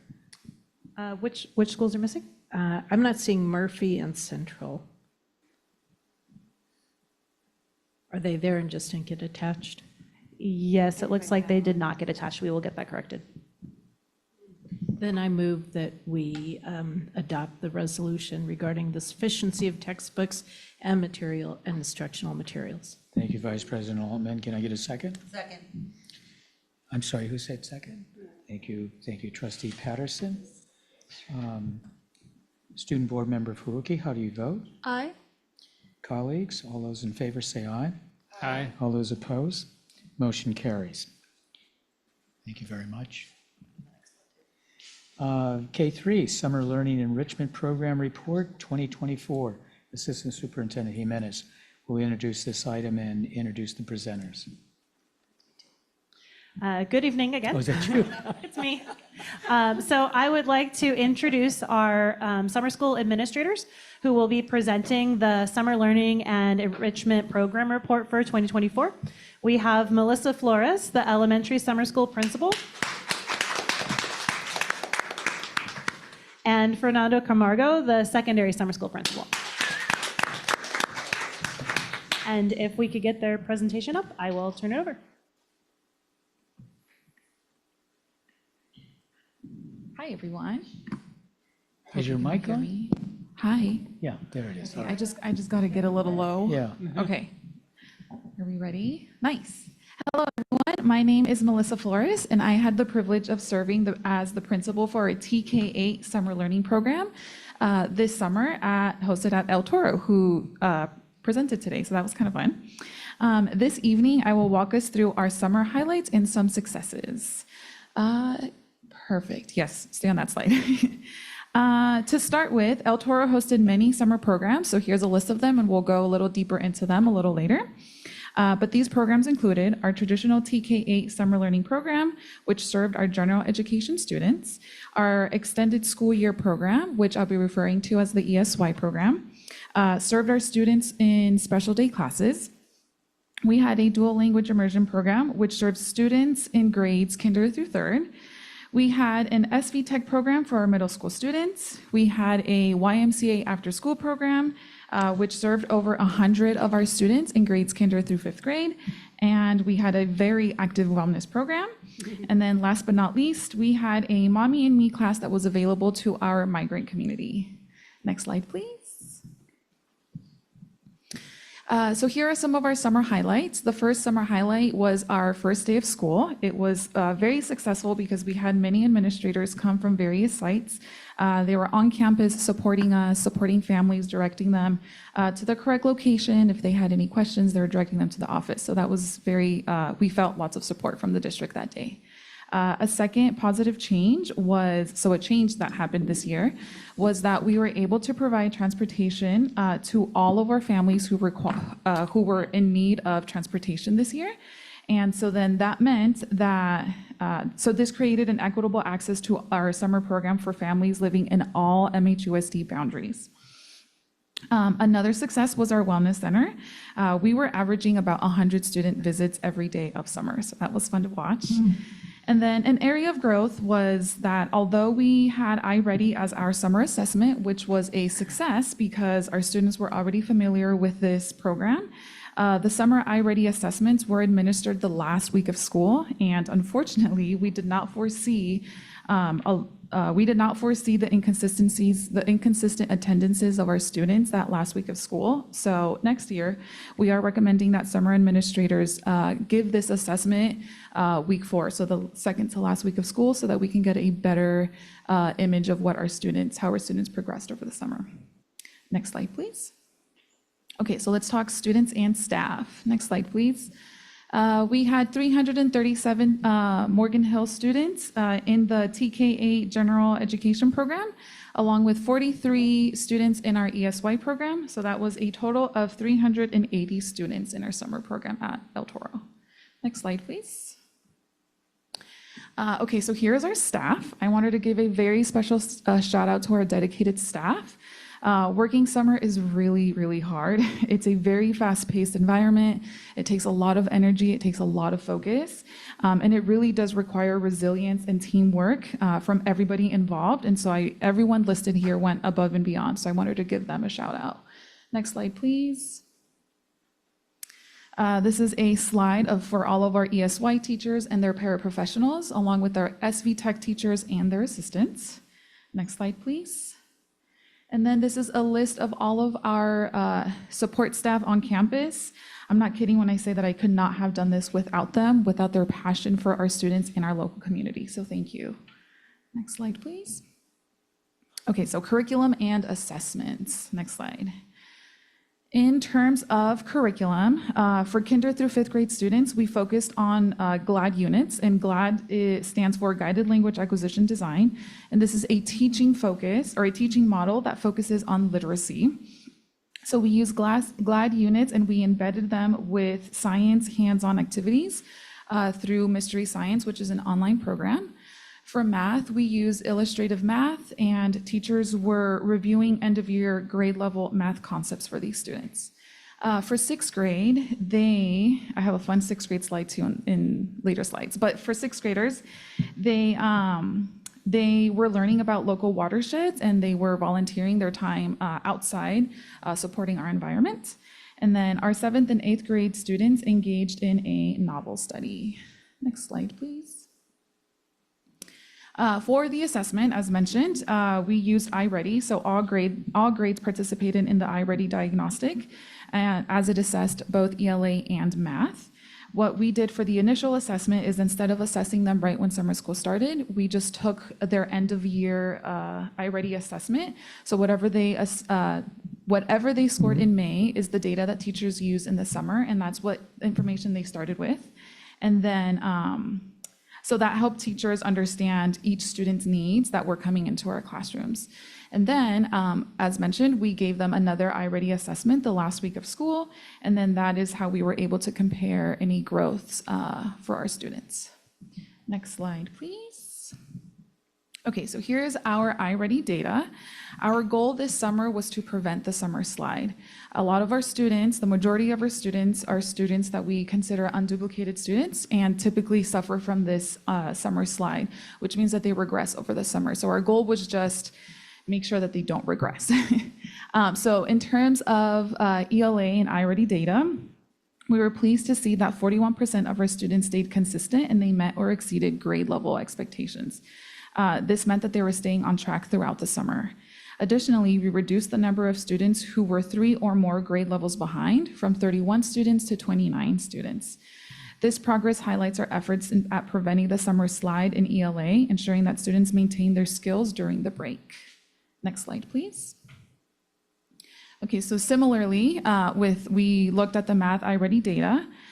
In math, there was 30% of students who consistently met expectations and remained on track. We saw a slight 4% increase in the number of students who were just one grade level behind. And while there was a 3% decrease in students who were 2 or more grade levels behind, it was still showing us results that indicated that while there is still improvement that could occur during the summer program, we're making strides at preventing the summer slide in math as well. Next slide, please. Next slide, please. And then, okay, so these are all of the programs that El Toro hosted. Next slide, please. We will start with our ESY program. So this is our extended school year program, and this is open to our students in special day classes. So we had ESY students from preschool all the way through middle school. This program provides essential support to maintain and advance student skills over the summer. We had very experienced teachers, all with special ed expertise, and they ensured that instruction was tailored to individual needs of the 43 students that were enrolled. We were fortunate enough to have 14 dedicated paraprofessionals in the classrooms with our teachers, and they worked alongside our teachers, offering consistent support for the program. Next slide, please. Our DME and DL program. So we were able to offer this for a second year in a row. And so we hosted this at El Toro, and it was led by Señorita Jessica Carranza and Señora Mayra Gomez Alvarez, who are experienced DL teachers.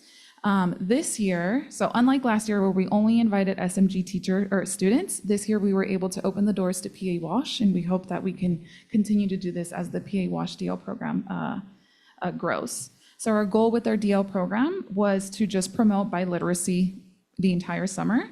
We wanted to ensure that students continue to grow academically in both English and in Spanish during the summer days. Next slide, please. Nice. I put a little video and I was hoping it'd work. So we hosted the Silicon Valley Tech Academy, so SB Tech, and this was led by Miss Kelly Parker, Miss Tina Coons, and Miss Katie Johnson. Here we had middle school students engage in high-tech projects that addressed real-life problems related to space, water, and climate science. Some of these standout activities include the Egg Drop Challenge. As you can see, we had to partner with facilities to lend us some of their equipment. These students also build solar power race cars, and they assembled a solar windmill that now powers the garden misting system at Sobrado High School. These hands-on experiences encourage students to think critically and develop initiative solutions. Next slide, please. Okay, here's our Wellness and Mental Health Center.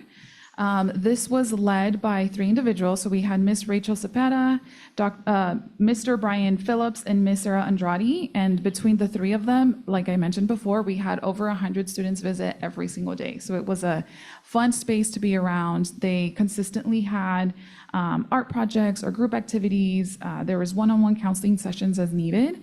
But mainly these students were learning how to build strong connections with their peers, and students developed coping strategies to handle challenges. So all in all, the Wellness Center was a focus for us over the summer, and it was a priority, and it was very visible that students were enjoying it. We also had the Migrant Mommy and Me class, and this was new to Morgan Hill, and this was led by Miss Gloria Lopez. So the Mommy and Me class was offered to our migrant preschool families.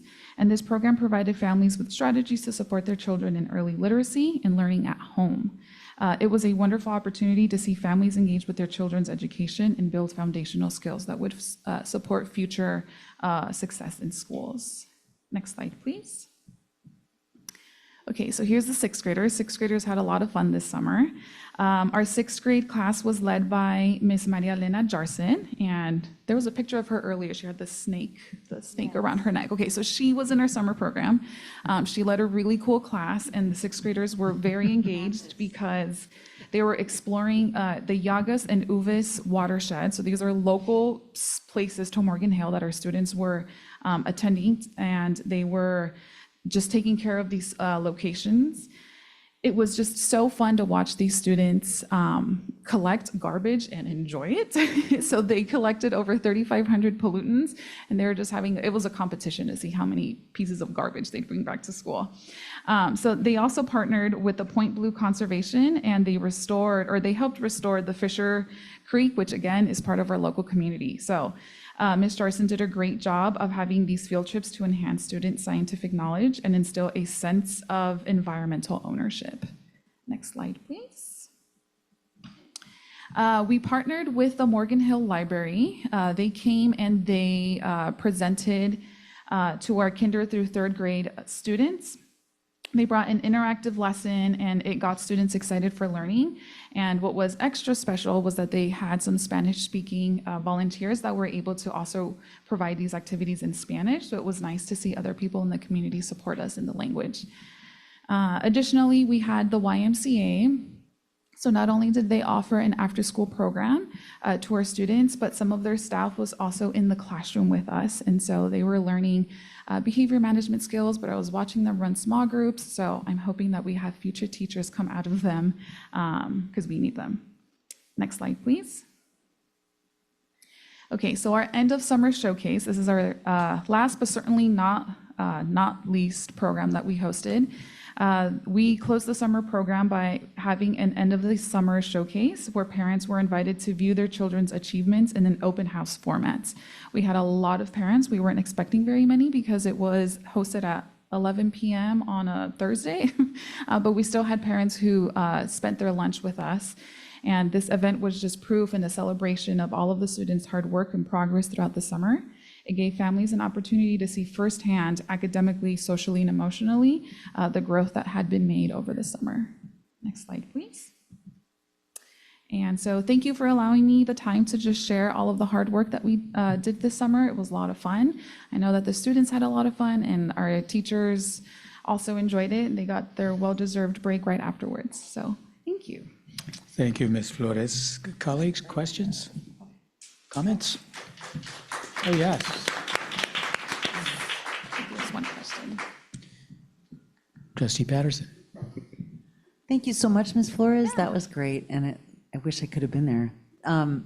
So iReady was for, you said 337 kids, I think on one of your slides. Did I get that right? Yeah, so it was, iReady was available for our kinder through 8th grade general ed students. So yes, 336. But I think the number in the slideshow is all the programs combined? 337, TK general ed students enrolled, and 43 in the ESY. Correct. Okay, so all those 337 would have taken iReady if they'd all been there that last week. Yes. Yeah. And so just curious, and you can look at this later and answer me, but the numbers of students assessed on your two slides for the iReady, they say that you assessed 226 out of 444. So What's the correction. 444? It was only our general education students. So our kinder through 5th grade students were given the iReady. And then in the iReady slides, you'll see that that number doesn't total the number that we started with. And that's because of all of the absences that we were not foreseeing that Right. last week of school. Right. It's actually the other number, the 444, I was curious about. Is that all this, maybe that was all the students that were rostered on iReady? Maybe. So iReady syncs with Aries. So any student who was registered like attendance would pop up in iReady, even though we weren't planning to assess all of those students. So the K-8 students would have populated in there even if we weren't planning to assess them. So if there were 444 students registered So we'll have to for- track down where the disconnect is there, because it has to do with how the students are rostered in Aries and how that pulls in. So it could be that some kiddos were toggled in Aries. Okay, so you got 226 out of your 337 got to be assessed. And if you move it a week earlier, like you suggested for next time, then how many weeks, I forgot how many weeks total was this program? It was a 5-week program. Okay. So I'm suggesting that we administer it on week 4. Gotcha. Maybe the last 2 days of that week. Okay, terrific. Thank you so much.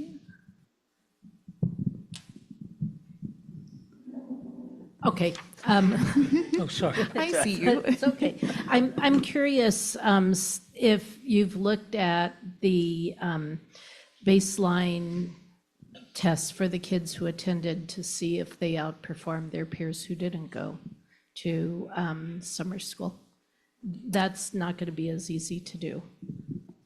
We're actually still completing some of the beginning of the year testing, specifically for our kinder and high school students. So we can, once we have all the data, we can take a look at it and see if we're able to compare individual students or maybe representative students if we do like a cohort analysis. So we could look into it.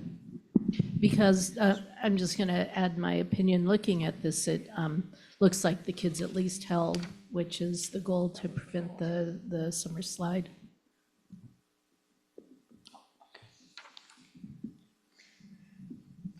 Go for it. All right. Thank you for the vibrant presentation and all the detailed information, as well as elevating the partnerships that also go into making summer program possible. My question builds on Trustee Patterson's in specifically around the data component. I know that some of the units you talked about specifically highlighted science, and then the biliteracy component for the early elementary in the DMID program. From your vantage point, do you feel like the reading iReady assessment accurately captures like the focus in science, or is that a good measurement to represent that, both for that science focus as well as the DMID program?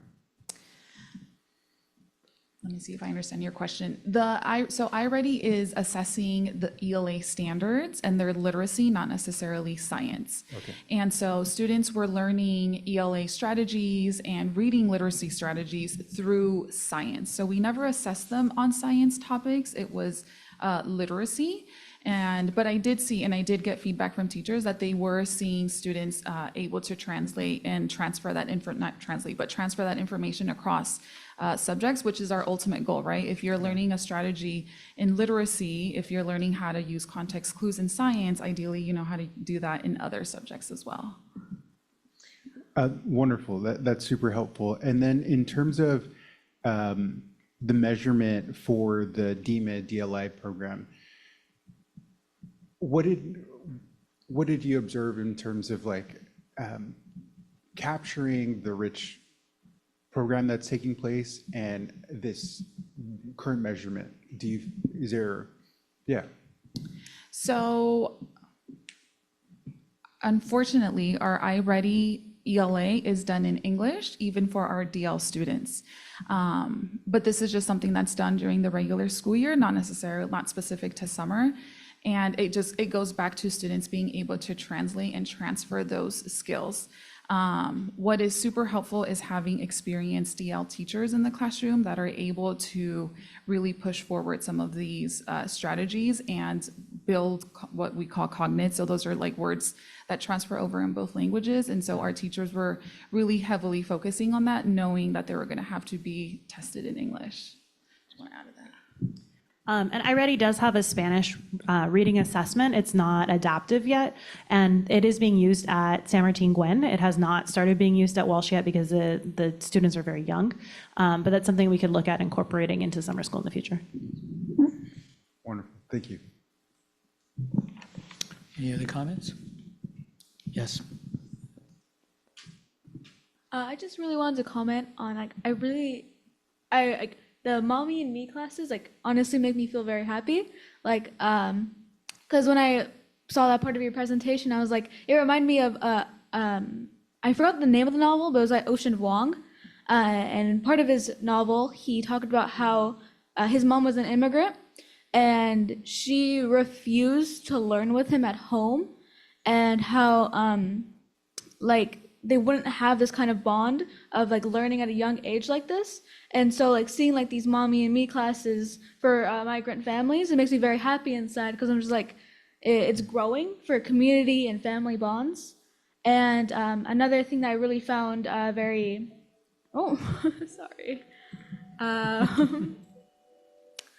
Another thing I found that I really liked about the summer program, because I went to summer school when I was young, and I really liked your STEM focus.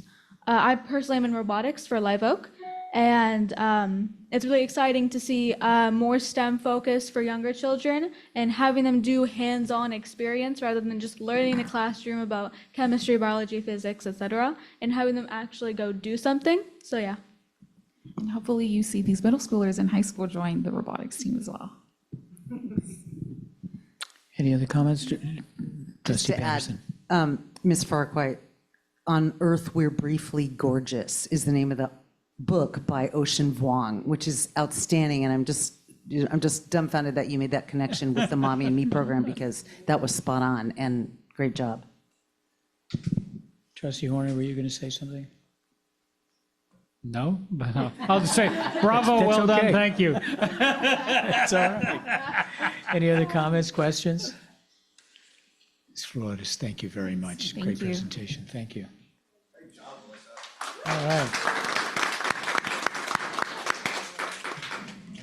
I'm never going to get used to these mics, so I apologize if I go in and out. My voice is loud anyway. For those of you who don't know me on the internet, my name is Mr. Camargo. I'm one of the proud assistant principals at the Live Oak High School. I brought my friends with me as backup. So I'm going to give them a little praise. I brought two of the teachers that had the highest percentage of pass rate in their classrooms. So the first teacher is from the amazing Sobrado High School. Her name is Anna Ferran. The other teacher that I brought with me today is from the Live Oak High School, Merrick Pierce. And last but not least is the amazing counselor, which I cannot do my job without, Rafael Garcia. Board of Trustees, Dr. Carmen Garcia, Executive Cab, it's my pleasure to be serving as your principal during this past summer. This learning program was just another continuation of what we're doing good things here at Live Oak. I mean, at Morgan Hill Unified School District, gotta throw that in there. Go to the next slide, please. And then one more. The Summer Credit Recovery Program offered multiple opportunities for students to make up credits. We had the Amentum program for our juniors and seniors, and we had the Cyber High for our freshmen and sophomores making up those credits. We had a ERMS counselor on staff, as well as a school psychologist. We had our wellness center to provide that wellness for our students on campus and as well at home via telehealth. We had our ESY program for our special day classes. And first time in a long time, I believe, we had IM1 in-person instruction. I will give you a huge positive number. I'm not gonna give you the enrollment because it was low, but we had 75% pass rate of that IM1 class. And I'm hoping that Miss Rand talks about her son being in that class as well today, because her son passed in the IM1 instruction class. Next slide, please. High school, summer school staff, I want to give a huge shout out to them. Everyone on this page and the next page is the reason why we're successful. I had nothing to do with it. Don't blame me, blame them. They're the ones working hard in the trenches. They're the ones that are working with kids day in, day out. They're the ones that are making the parent connections. They're the ones making phone calls. As much as I want to take their credit, it's all on them. They've done a lot of good work. And if you go to the next slide, continuation of our staff, continuing that building relationship with students for success for all students. So again, congratulations to the staff of just being there and providing this opportunity for our students. Next slide. Our program is very flexible in that sense. 4 days a week, 4 hours, but most students would come, or most teachers would come at 8 o'clock and stay till 1 o'clock to provide extra support for our kids. They could come to get one-on-one instruction or work with groups. They could work at home. The majority of the program is done at their pace, but it's up to them to decide if they want to come to summer school or stay at home. And that's the flexibility each kid has. So that they work on the units per day. They have to meet certain progress per week. And when they get to the end of the unit, they have to come in person to take that test. So they have to be monitored with a staff member at summer school in order to take that test. Next slide, please. So as you see it, it's the kind of same thing, continuation of our campus, but we did make accommodations for students, whether it was working on Zoom or giving us a phone call or staying after or early. The teachers really went above and beyond. My IM1 instructional teacher, which was Mr. Kwan, he stayed countless hours beyond the time. I was even at 1:32 and he was still there making papers and grading tests for these kids to have the best possible education for these kids in instruction IM1. So big kudos to Mr. Kwan if you are listening. Next slide. I'm gonna let Rafa talk about this one. Hello. So for summer school, we had 392 students who were enrolled. We had 96 freshmen, 105 10th graders, 123 11th graders, and 33 12th graders. For the most part, 9th and 10th grade students were working through Cyber High, working on English and math. Upperclassmen, 11th and 12th graders were working on both Cyber High and Edmentum on a more variety of classes that they were able to make up. Some students did enroll to make up, for different credits for graduation, and some did enroll to repeat classes for college eligibility, which is something that we call D-cleanup. Next slide, please. By the numbers, we had 427 semester-long classes passed, 2,135 total credits earned, and a total of 1,925 A through G credits that were met this summer with all of the students that were attended at summer school this year. All right, extended school, our ESY for our special day class was a cool place for our kids to be a part of.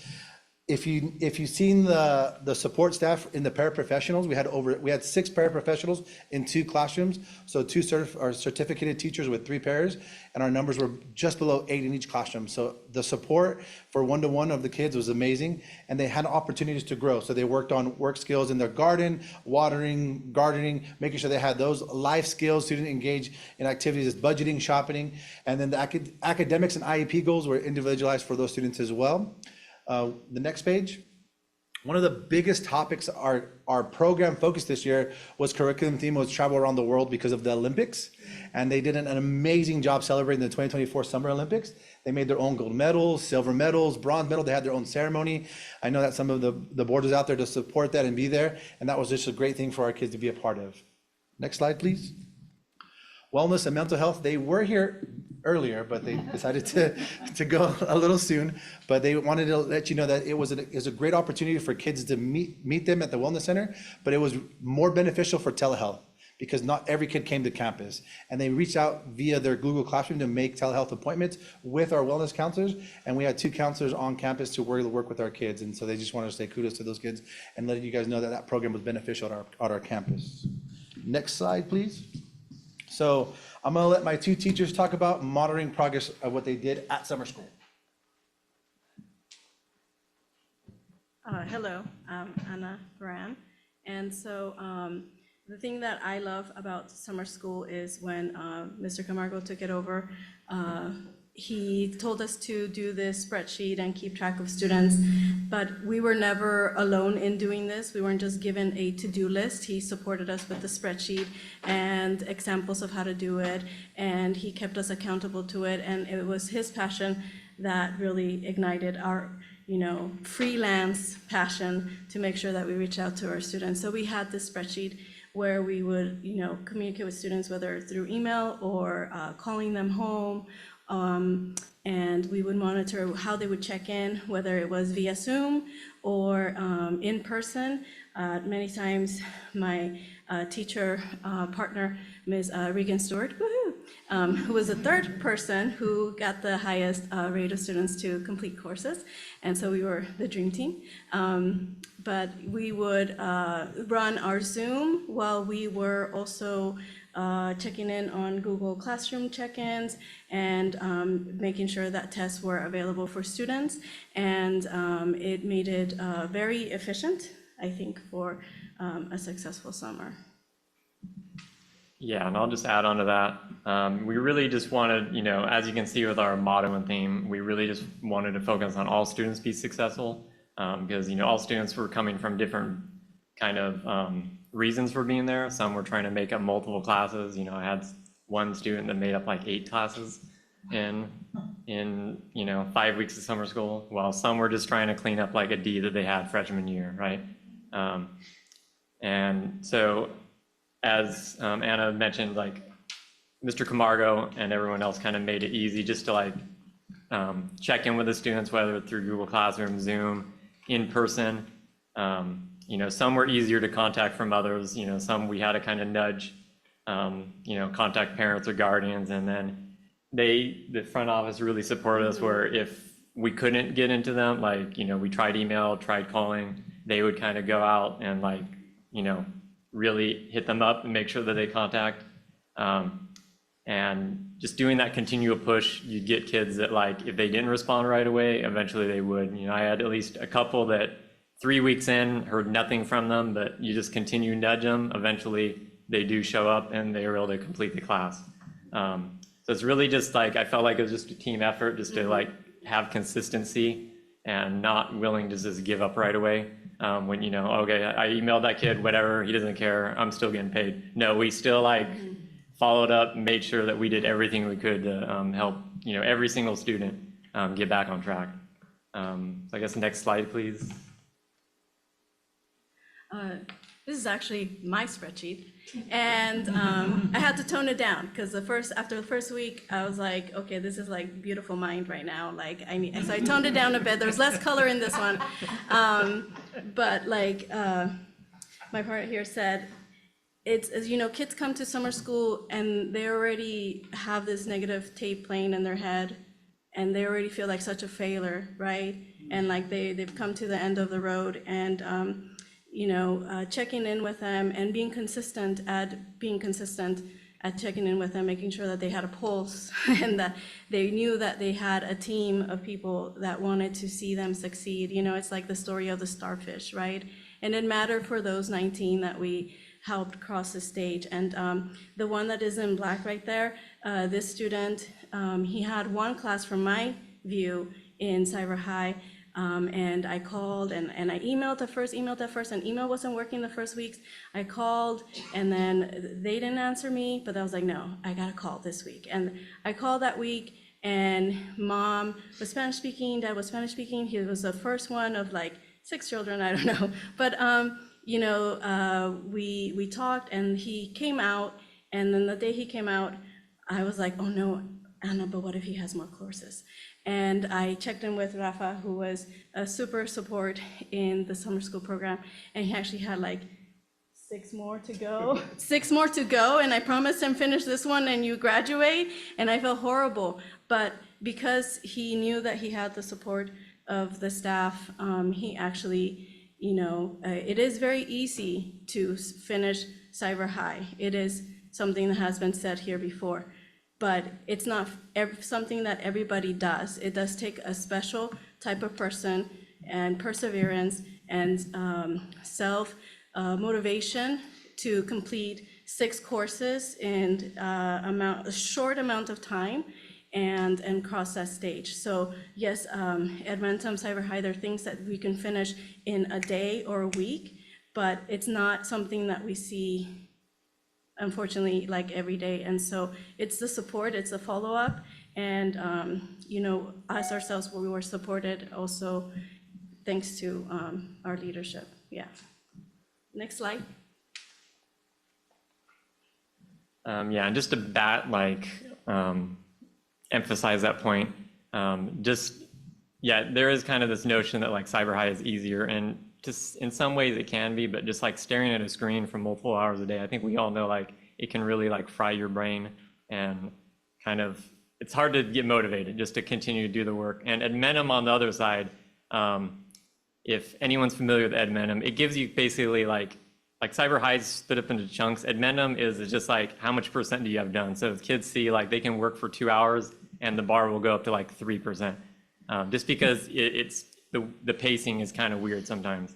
So on my end, I just had to there's just a lot of kids that like right away would give up. They'd email me, but like, I've been doing this for 3 hours and it's telling me that I'm on 5%. Like, I'm never gonna finish this in 5 weeks. So it's really just to continue, you know, you can do this, you just gotta, you know, set a little bit of time aside every day, just chug at it. You know, if you need to come in and get extra support, Molly's here or someone else is here. So just to continue pushing these kids right away. Also just reminding them hey, especially if they're a junior or if there's a senior, they're already at the end of the way.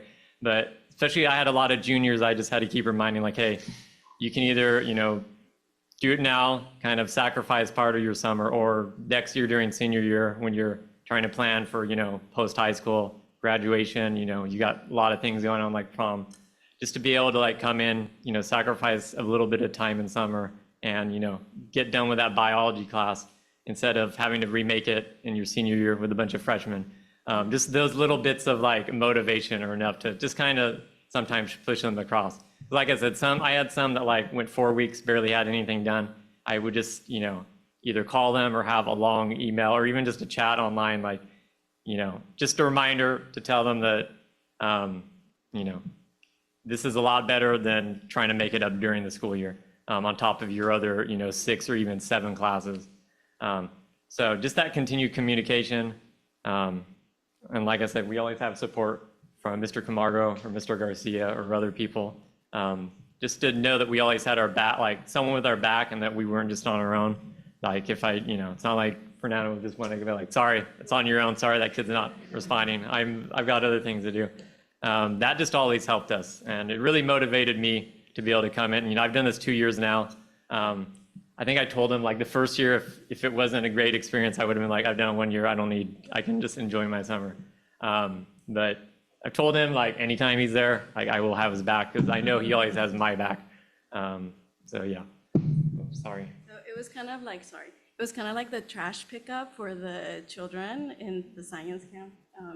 It was like a competition when I would see him come up in numbers, then I'd be like, okay, we gotta get on this. And like, and then Regan and I would motivate each other because, not that it was about winning a competition, but because it made it fun. And also, it kind of like motivated us to make sure that we saw as many students cross that stage eventually. And I do want to say thank you so much for allowing the IM1 in person because it really mattered to students such as my son. It boosted self-esteem and it encouraged him to kind of see himself as, maybe not, Albert Einstein or some type of big mathematician, but like it motivated him and it gave him esteem enough to be able to brace through IM2 this year. So that was a very great call. Good job, Mr. Kwan. I promise I didn't pay them, and this is gonna look funny. But I promised the top 3 teachers gift cards from me. I promised them an opportunity if they just excel. I believe Reagan Stewart did win. I think she had over 70 students pass a semester or more, and she is at Sobrato, so clap it up for Miss Reagan Stewart, please. Second place, I believe you had 68, right? Miss Anna Franco, again, I want to be a man of my word. Here you go. Congratulations. And then third, I believe you were at 62, 61, somewhere right around 60. I might have said 59, but I gave you another 2 because we're here for everybody. Okay, third place is Merrick Pierce.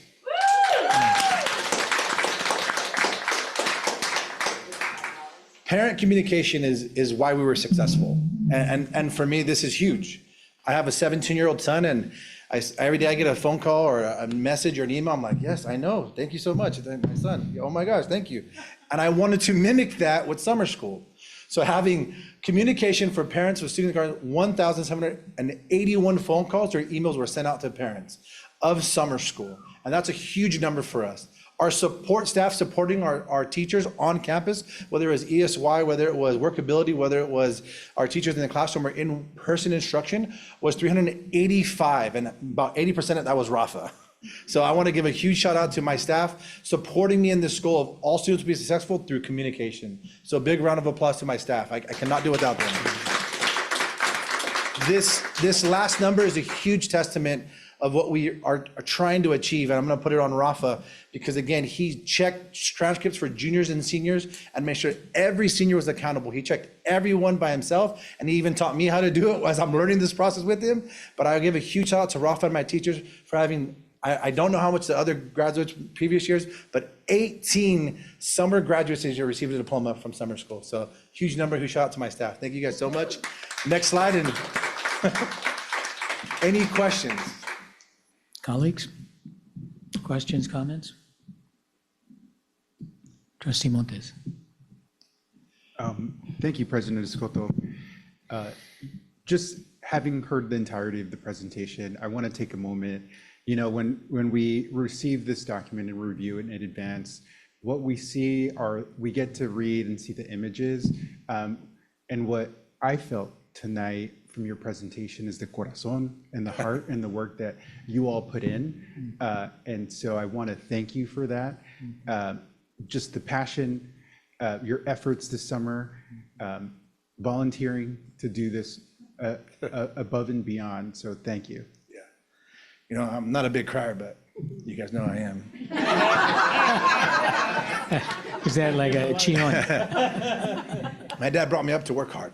I'm going to continue to work hard for these kids. So thank you. Thank you. You know, that expression of Chion, you wear that as a badge of honor. And I want to tell you right now, Trustee Horner and I are big Chions. Good to know I'm not alone. Thank you. Any other comments? Yes, Student Member. I really wanted to point out, I liked how you gave the students autonomy on making these decisions to self-motivate.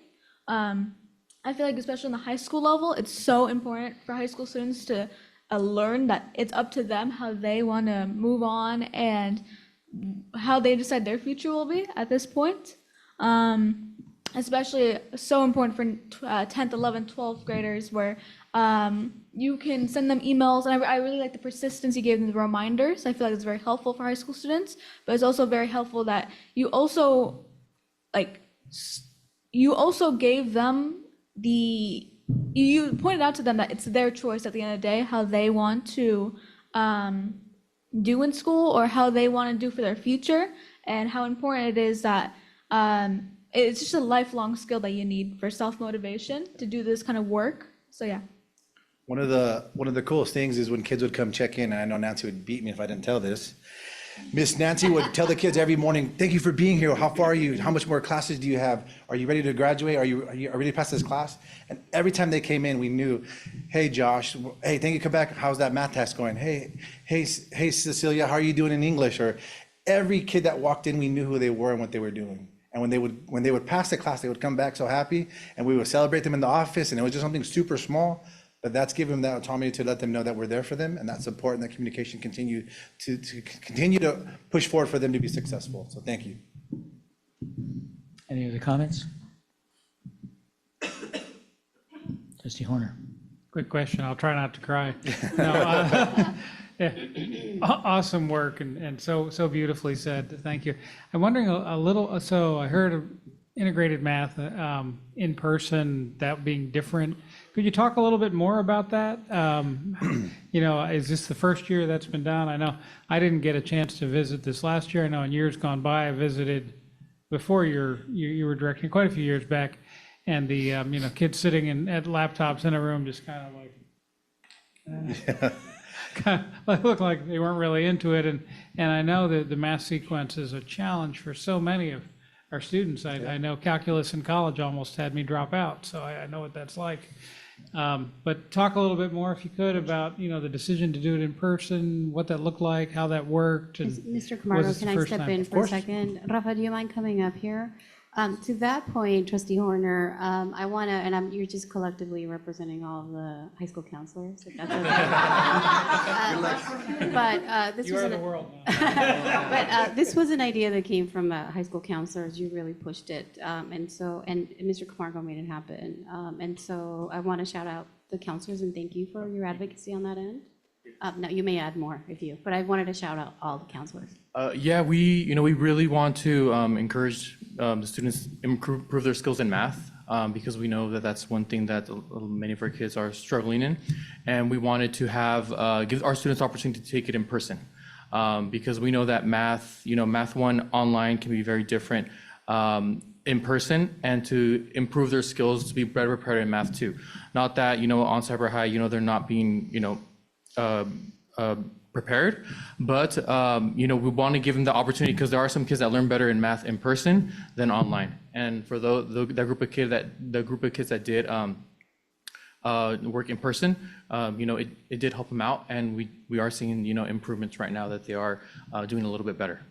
And about how many students took advantage of that? Yeah, I know the exact numbers, super low enrollment. It was 8 that ended up taking that class. So 6 ended up passing. And I think it stems from, a culture change, right? I've only been here for 2 years, and I have planned to be here for 20 more. But I came 2 years ago truly work on the best way I could and be the best possible person I could be, but continue this work for our kids. In-person instruction is better than online. And working with Dr. Jimenez, pushing me in the right direction, support from Dr. Garcia to making sure that this work continues. We try to tell every kid, you're taking IM1? Oh, we got an IM1 in person. No, I'm okay online, because those kids take advantage of working online, and it may be better for some. But every kid that came in with the work of our counselors, trying to push that as a new culture change, we tried our best to get as much kids in, but only 8 took advantage. But I mean, when you think about it, 1 teacher for 8 students, those kids felt the one-on-one support. They felt that they had a teacher every single day to work with them. And out of those 8, 6 kids passed. 1 kid was on the cusp. 1 kid just decided, you know what, this is not for me. And I'm wishing him the best as we continue to work with him, because he's one of our kiddos. So again, the amount of support that was there for those students and that teacher was great. 1 out of 8, you can't beat that. If I could just follow up, I know we deal in relatively large numbers with thousands of kids. Yeah. But 8's okay too. Yeah. 6 is okay too. 7 is okay. Even that other one, this may be the moment that caring adults change the path of some or all of those 8 kids' lives. So, I'll show up for 1 or I'll show up for 400. Yeah, so bigger numbers are always lovely, but you did amazing things for these students. So I'm just saying, don't minimize, when you say I didn't do only much. 6 or only 8. Mr. Kwan did it all. Great. Mr. Camargo, Ms. Flores, team members, great presentation. Thank you so much. Thank you, everyone.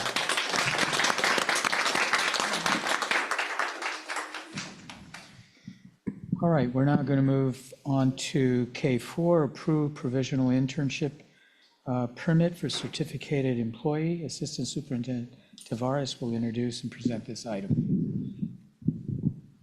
We are so very fortunate to have 3 strong candidates for provisional internship permits tonight to put before you for your approval.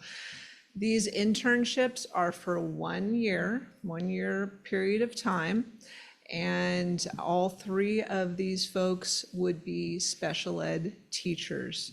The first person that I would like to present to you is Trent Barker. Trent is uniquely situated to become a special ed teacher because he grew up in a household where his mother took care of his great uncle who had special needs. And so from a very early age, he learned that compassion, he learned the ability to take care of someone else who had special needs. And that led him to go to college and get a BA in cognitive science.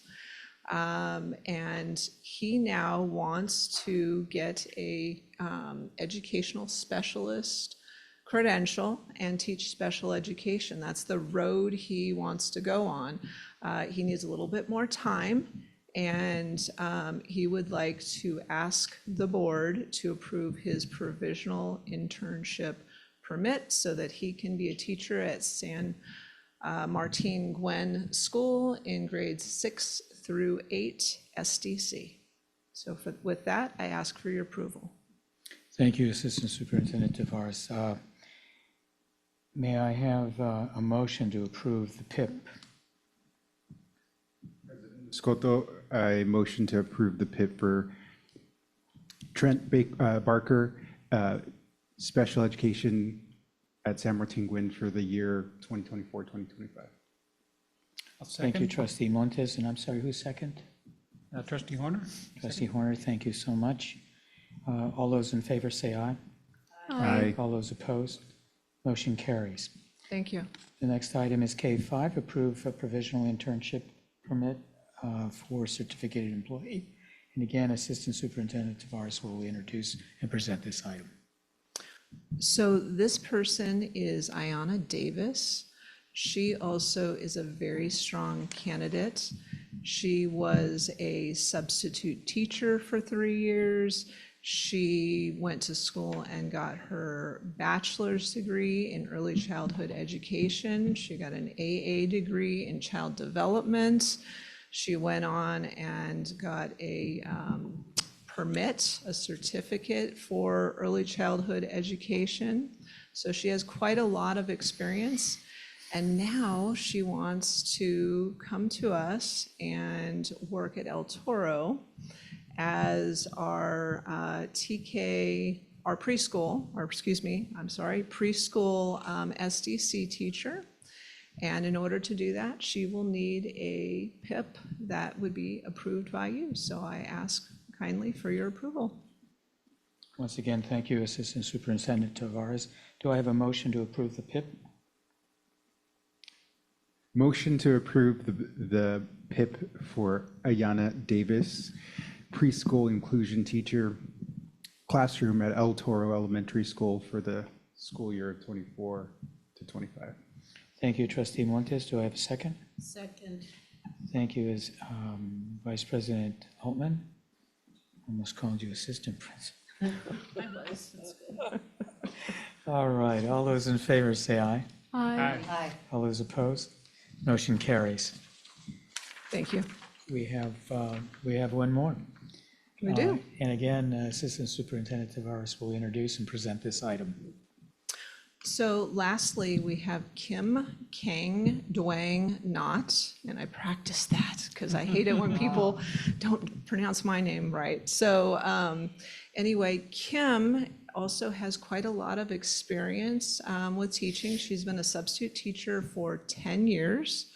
She is very interested in getting her ed specialist credential. She needs a little bit more time in order to do that. And so we do ask for a provisional internship permit for her so that she can teach at Los Paseos, and she would be a TK first grade SDC teacher. And so with that, I ask for your approval, please. Thank you again, Assistant Superintendent Tavares. Do I have a motion to approve the PIP? I would like to ask a question first, and then Yes, I'll ma'am. make the Please. motion. What kind of supports will the PIPs be receiving? Well, thank you for mentioning that because they all will receive mentor support. So they will all be matched up with a mentor that has the same or similar credential, and they will meet with that mentor regularly and be given ongoing support, as well as the support of their site administration, our special ed team, and the Human Resources Department as well. We pull out all stops with helping our teachers who are on the road to getting a full credential. Thank you for that question. I move that we approve the provisional internship permit for the certificated employee. May I have a second? Second. Thank you, Trustee Montes and Vice President Altman. All those in favor say aye. Aye. All those opposed? Motion carries. Thank you, trustees.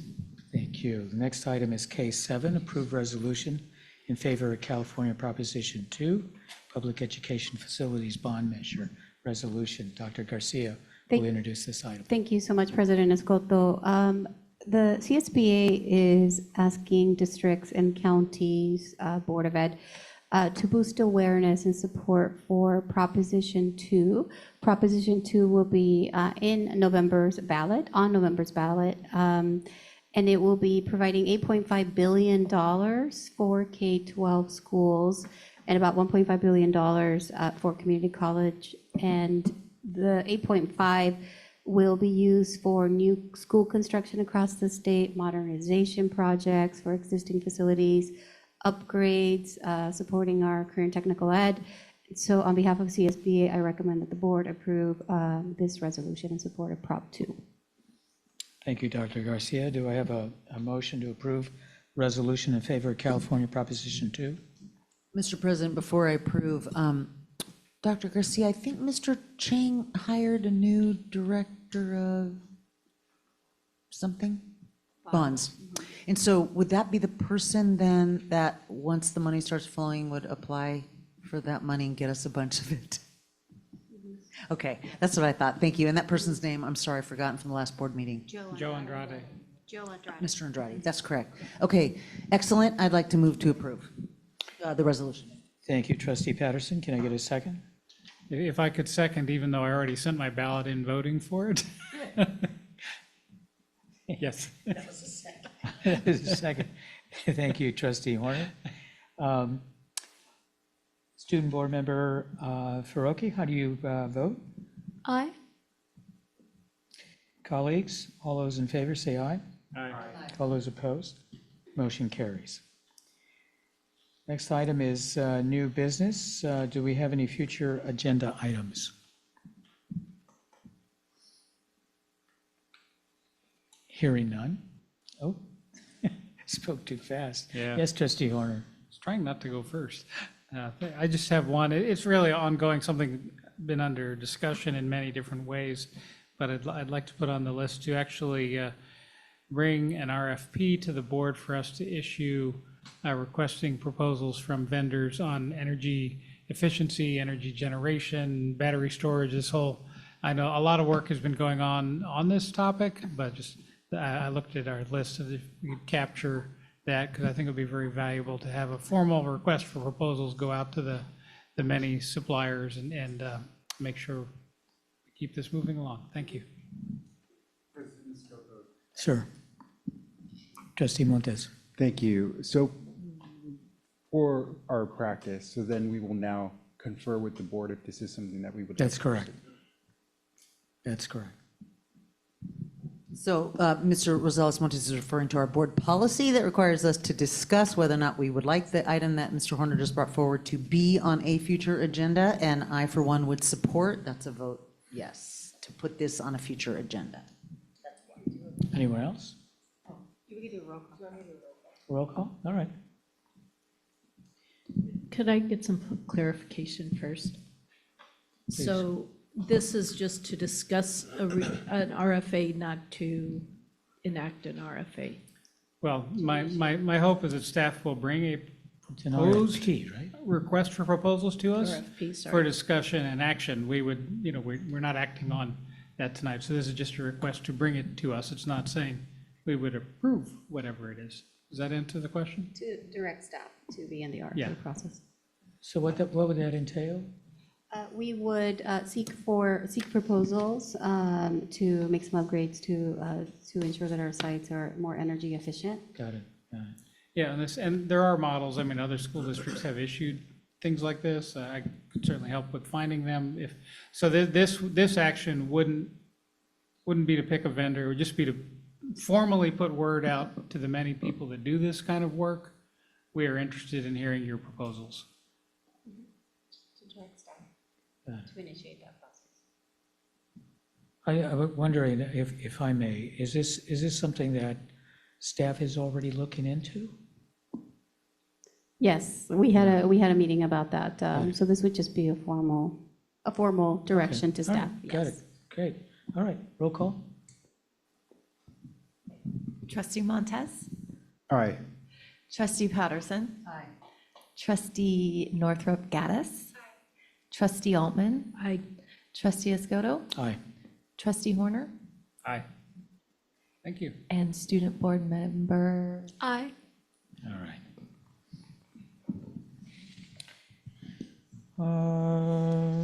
Any other future agenda items? Nope. What's that? Oh, okay. So moving on, we've got approved recommendation for suspended expulsion and rehabilitation plan E24 -25-002. Do I have a motion? President Escoto, I motion to approve the recommendation for suspended expulsion and rehabilitation plan for student E24/25-002. Thank you, trustee Montes. Do I have a second? Thank you, Vice President Altman. All those in favor say aye. Aye. Aye. All those opposed? Motion carries. Next item is to approve recommendation for readmission of student R 24/25-002. Do I have a motion? President Escoto, I motion to approve the recommendation for readmission of student R 24/25 dash. Thank you, trustee Montes. Do I have a second? Do I have a second? I'll second. Thank you, trustee Horner. All those in favor say aye. Aye. All those opposed? Motion carries. Can I get a motion to adjourn?